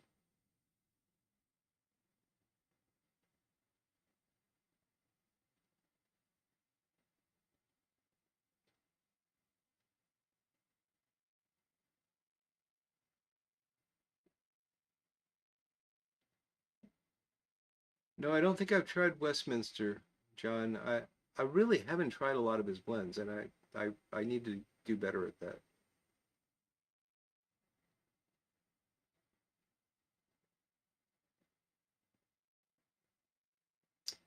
Yeah, Hazard, that's one way to stack the election, huh?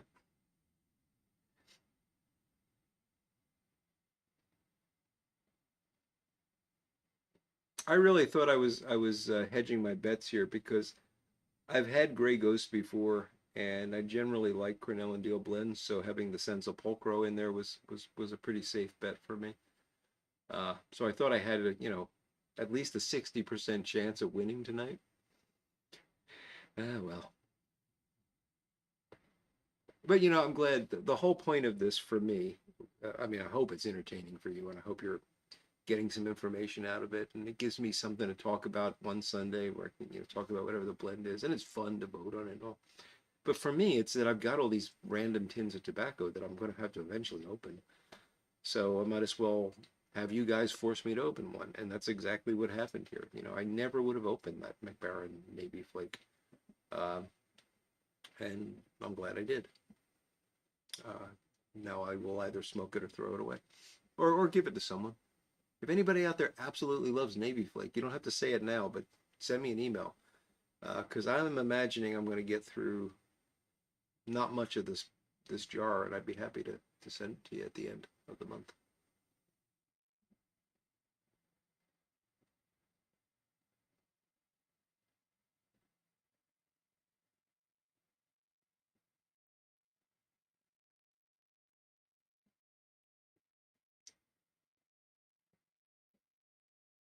All right, Simeon, you checking out? Great to see you tonight, buddy. Have a great weekend.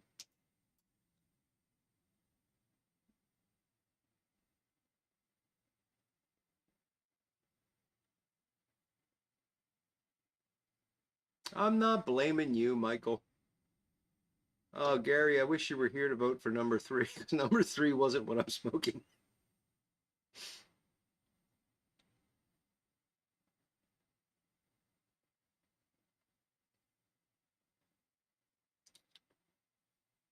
Ah, yes, Cole. I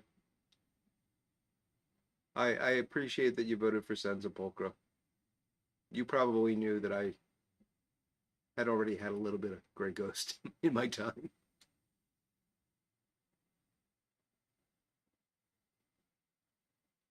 Burley Flake number one is nice stuff. I like all the Burley Flakes that I've tried.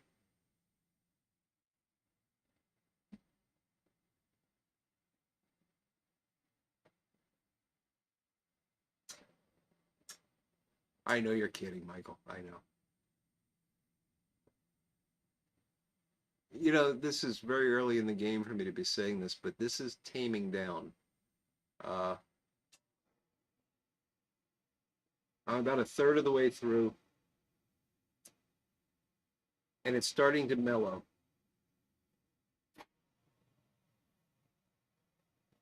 And this is the first couple of puffs that I feel like I'm smoking tobacco instead of, well, I'm not smoking an aromatic.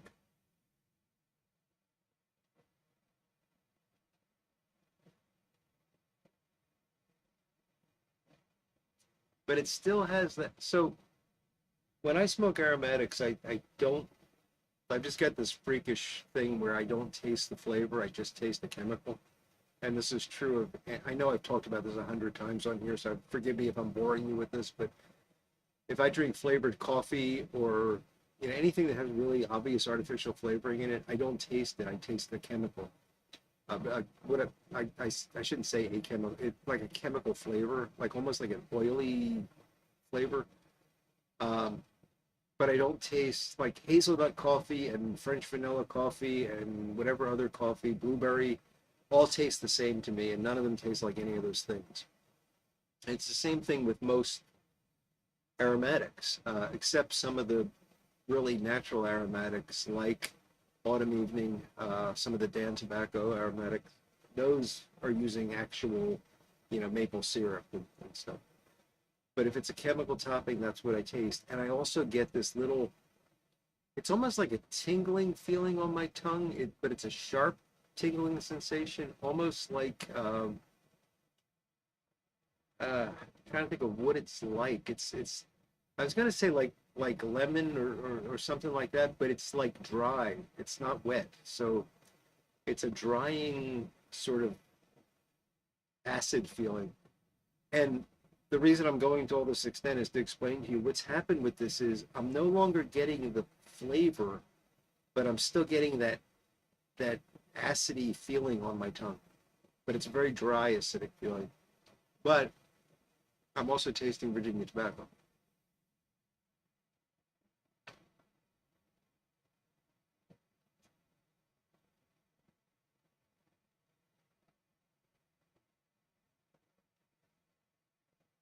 Oh, you got that problem too, Kajit. Well, I'm glad to know somebody else that does because it's not common.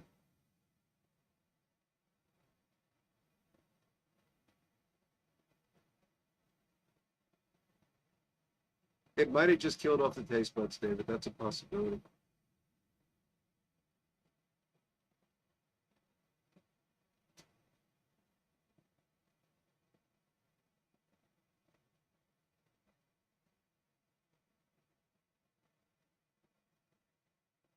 Hey, Northwest Pipe Smoker, how you doing, Tom? Hope you're hope you're doing better. Yeah, a lot of people say that autumn evening gives you that cigarette finish. I've never experienced that. It's funny. It's one of those polarizing things where one group of people says it's like cigarettes, and other people say it's got this nice maple flavor. I don't know how it could be that different, but it is.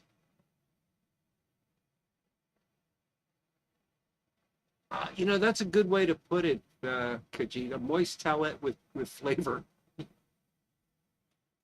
Yeah, because it's not just like an alcohol. It's like a chemical flavoring, almost like a soap or something. That's really a good way to put it.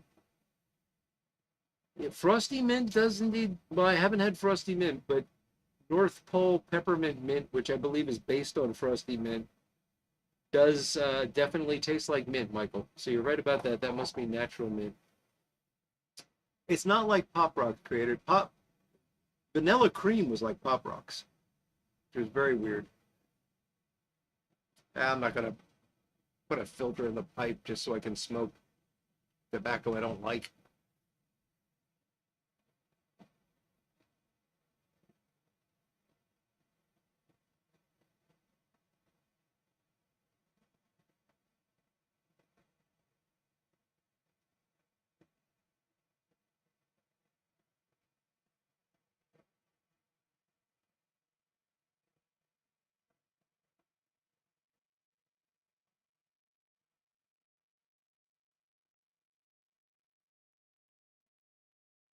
Burley can ruin you, Hazard. Burley definitely can be a one-way ticket to not enjoying very much other than Burley.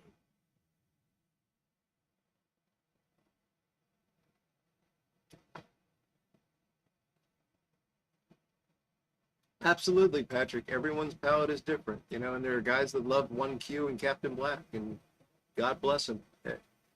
What I always say about pipe smoking is if you're enjoying it, you're doing it right, and nothing else matters.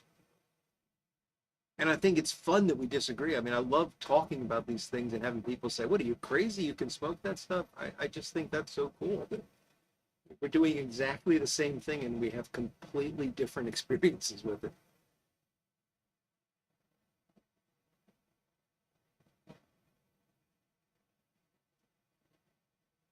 David's going to do autumn evening and soap. Okay.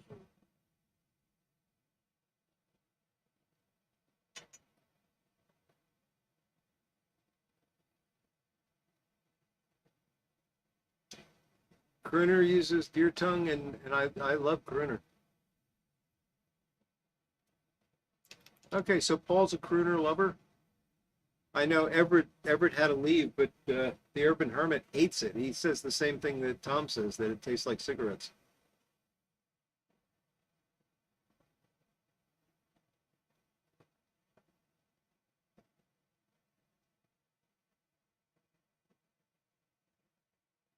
Absolutely, Tom. That green light to taste all these blends yourself, indeed. And we were talking earlier about a couple of blends that were like all the rage in YouTube land for a while. The one we were talking about was the shortcut to mushrooms, which everybody had to smoke at one point, and then it just disappeared. And that's the funny thing. You get one person that says, "Oh, this is really good," and all of a sudden you got 10 people saying this is really good, and you have to wonder how many of them really believe that. Before you know it, everybody's smoking it. The other one was Old Dark Fired, and I know people like both of those. I'm not saying that they're bad blends, but I don't think it's possible that everybody likes them because I don't think any blend is liked by everybody.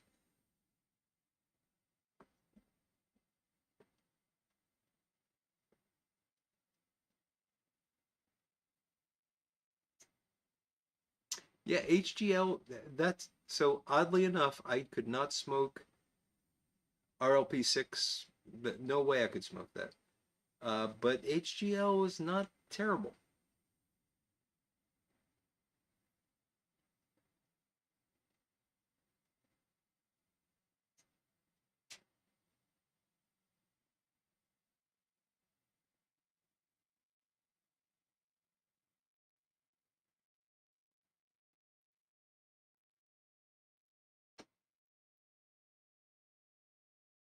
What an evening and Mr. Bubble and Pipe. Yeah, I didn't quite get that, Ron. I don't know what the soap was all about, but I'm hoping it was a misspelling.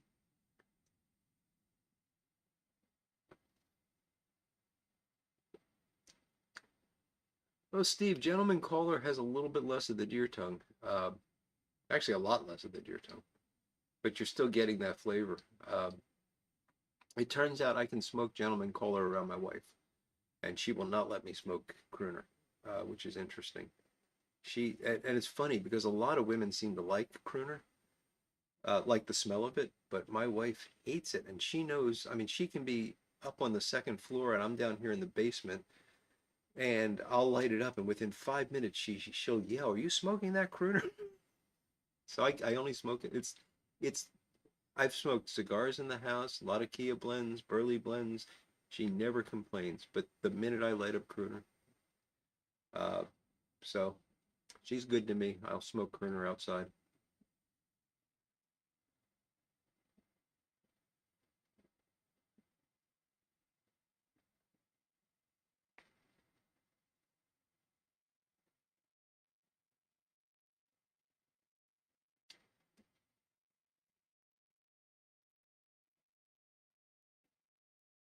See, there's a perfect example, Khajiit. Cigarette flavor with spearmint. I never would put either of those in Crooner.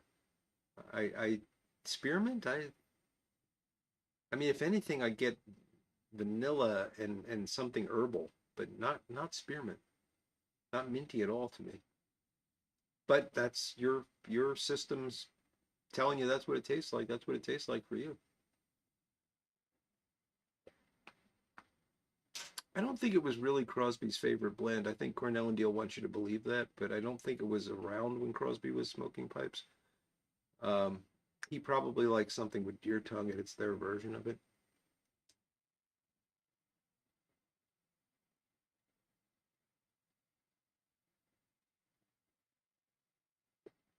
That's interesting, Cole. There is something old-fashioned, comforting about it, like sassafras or yeah, interesting.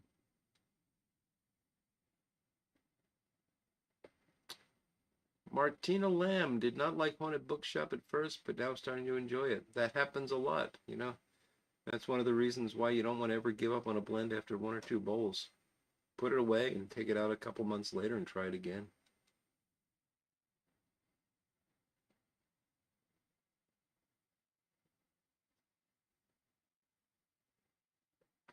Yeah, I've heard that story about Herman Lane and the HGL, Doug. It's got to keep the wives happy, right?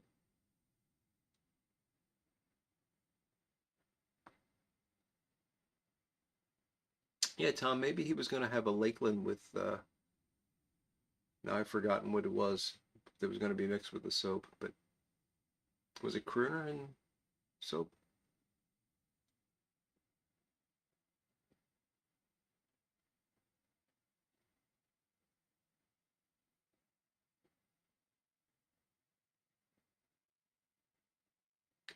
Fair enough, Mark. If you don't like it, no point in forcing yourself to smoke it. But I think it's worth not throwing it away.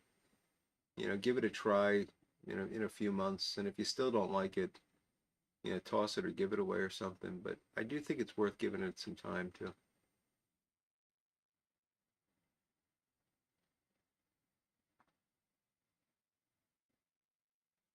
Ah, David G. Of course. Yes, you were the guy that had the meerschaum that had the soapy taste. That now I got it. Now it all makes sense. So he's gonna have autumn evening in the soapy tasting meerschaum.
So Crosby had his stuff done at Caramel Tobacco Shop in Pebble Beach, Doug says. And I saw somebody earlier said Haywood Mixture was in his dressing room. And Michael Case is saying he smoked Haywood Mixture Crooner Type as his custom blend. Okay. So when I visited Kramer's in Los Angeles, uh, that was a great time I had there. Just about a year before they closed down. And I met, I believe her name was Marcia, who was Kramer's daughter. And she was like an encyclopedia of the history of Kramer tobacco and all the different blends and all the celebrities that would get their blends custom made and all that. And I had just misremembered and thought that Kerner was a blend that Crosby got from them. And we were just talking about, Danny Kaye and so on. And I said, didn't Bing Crosby get his Deer Tongue blend from you? And it was really impressive how quickly and how vehemently she denied that. And if she was just somebody trying to make a sale, she could have said, "Oh yeah, all the celebrities got their tobaccos here." But no, she just said, "Bing Crosby never came in the shop."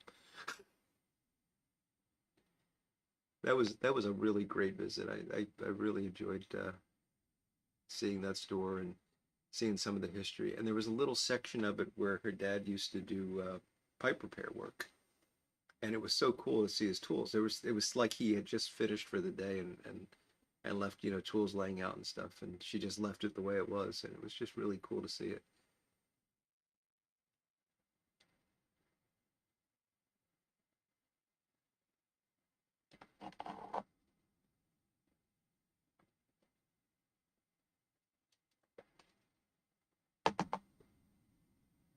Yeah, James, I'm one of those people that cannot tolerate cilantro at all. Uh, it tastes like cleaning fluid to me. Not that I've tasted a lot of cleaning fluid, but you know what I mean. It tastes the way cleaning fluid smells.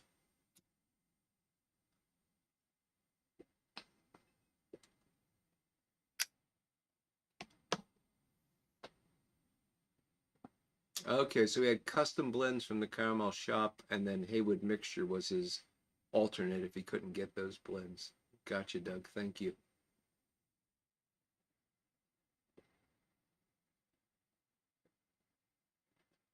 McBaron Navy Flake burned a little hot for me, but I kept going back to the until the tin ran out. Well, Tom, there might be some McBaron Navy Flake coming your way. That's what I'm smoking right now, and burned a little hot is pretty much what it's doing, and I'm not getting very much flavor out of it.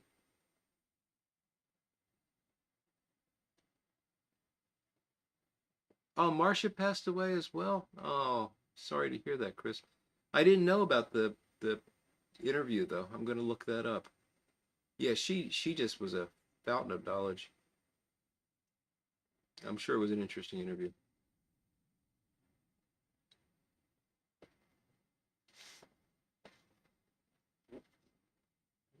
So Eric S has some 1792 flake he's looking to trade. I've got some Sun Bear, Eric. Would that work?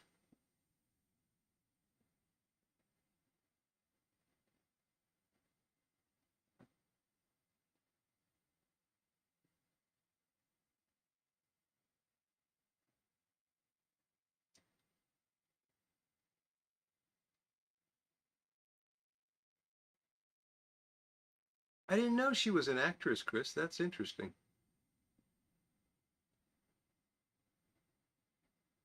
All right, Doug, thanks for joining us tonight. It's always good to see you, buddy. Have a great night. What time is it? Oh, we're running late, aren't we? I am sorry. What is going on? How did it get to be that late? I didn't. Oh, jeez. We got to do a better job of timekeeping. Patrick, you're normally the one that reminds me that we're getting close to 9:30. You dropped the ball, Patrick.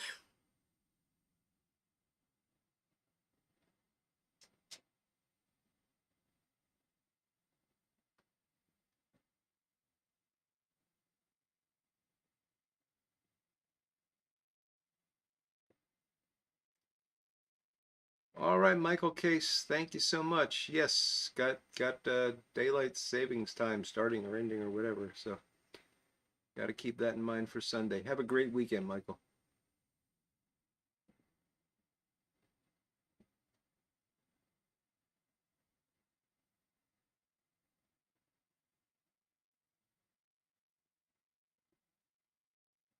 Tempest fugit indeed, Khajiit. Yes. Oh, my prophetic Zippo.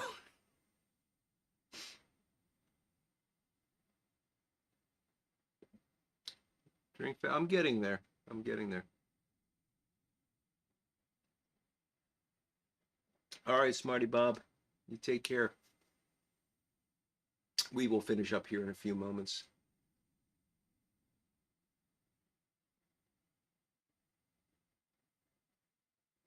Ah, Patrick, I was just teasing you. I know, buddy. Don't give it a second thought.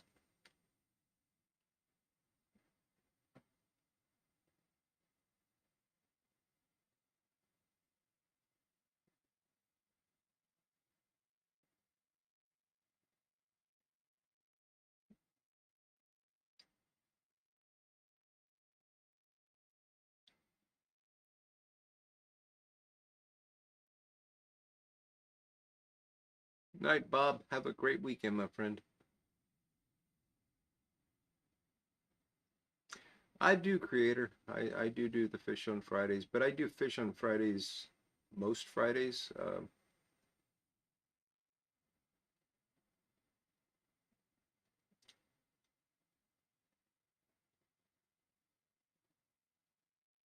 And during Lent, I give up meat on both Friday and Wednesday to compensate for the fact that I normally don't eat meat on Friday anyway. So gotta do something extra.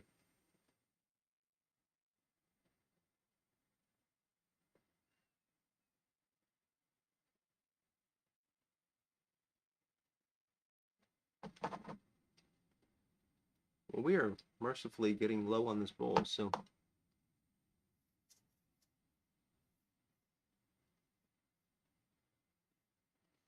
glad you enjoyed it, David. David, I think you're one of the folks I owe an email to. I'm gonna try to get to those this weekend.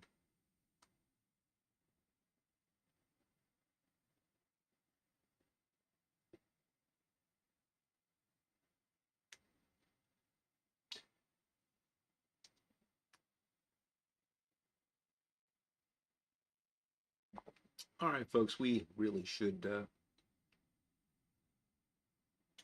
You hate fish, Chris? Oh, that's not good. Apples and peanut butter. Yeah. All right, friends, we're gonna bring this to a close. Thank you for joining me. I had a great time this evening. Great seeing you all and chatting about all the things we chatted about. Thank you for voting for the tobacco of the month. I'm sure it will not get worse. So we'll see how it goes over the next few days. But yeah, had a great time. Always enjoy it. And we'll be here next week doing more of the same. So I hope you can all join me then and take good care. Have a great weekend. Bye now.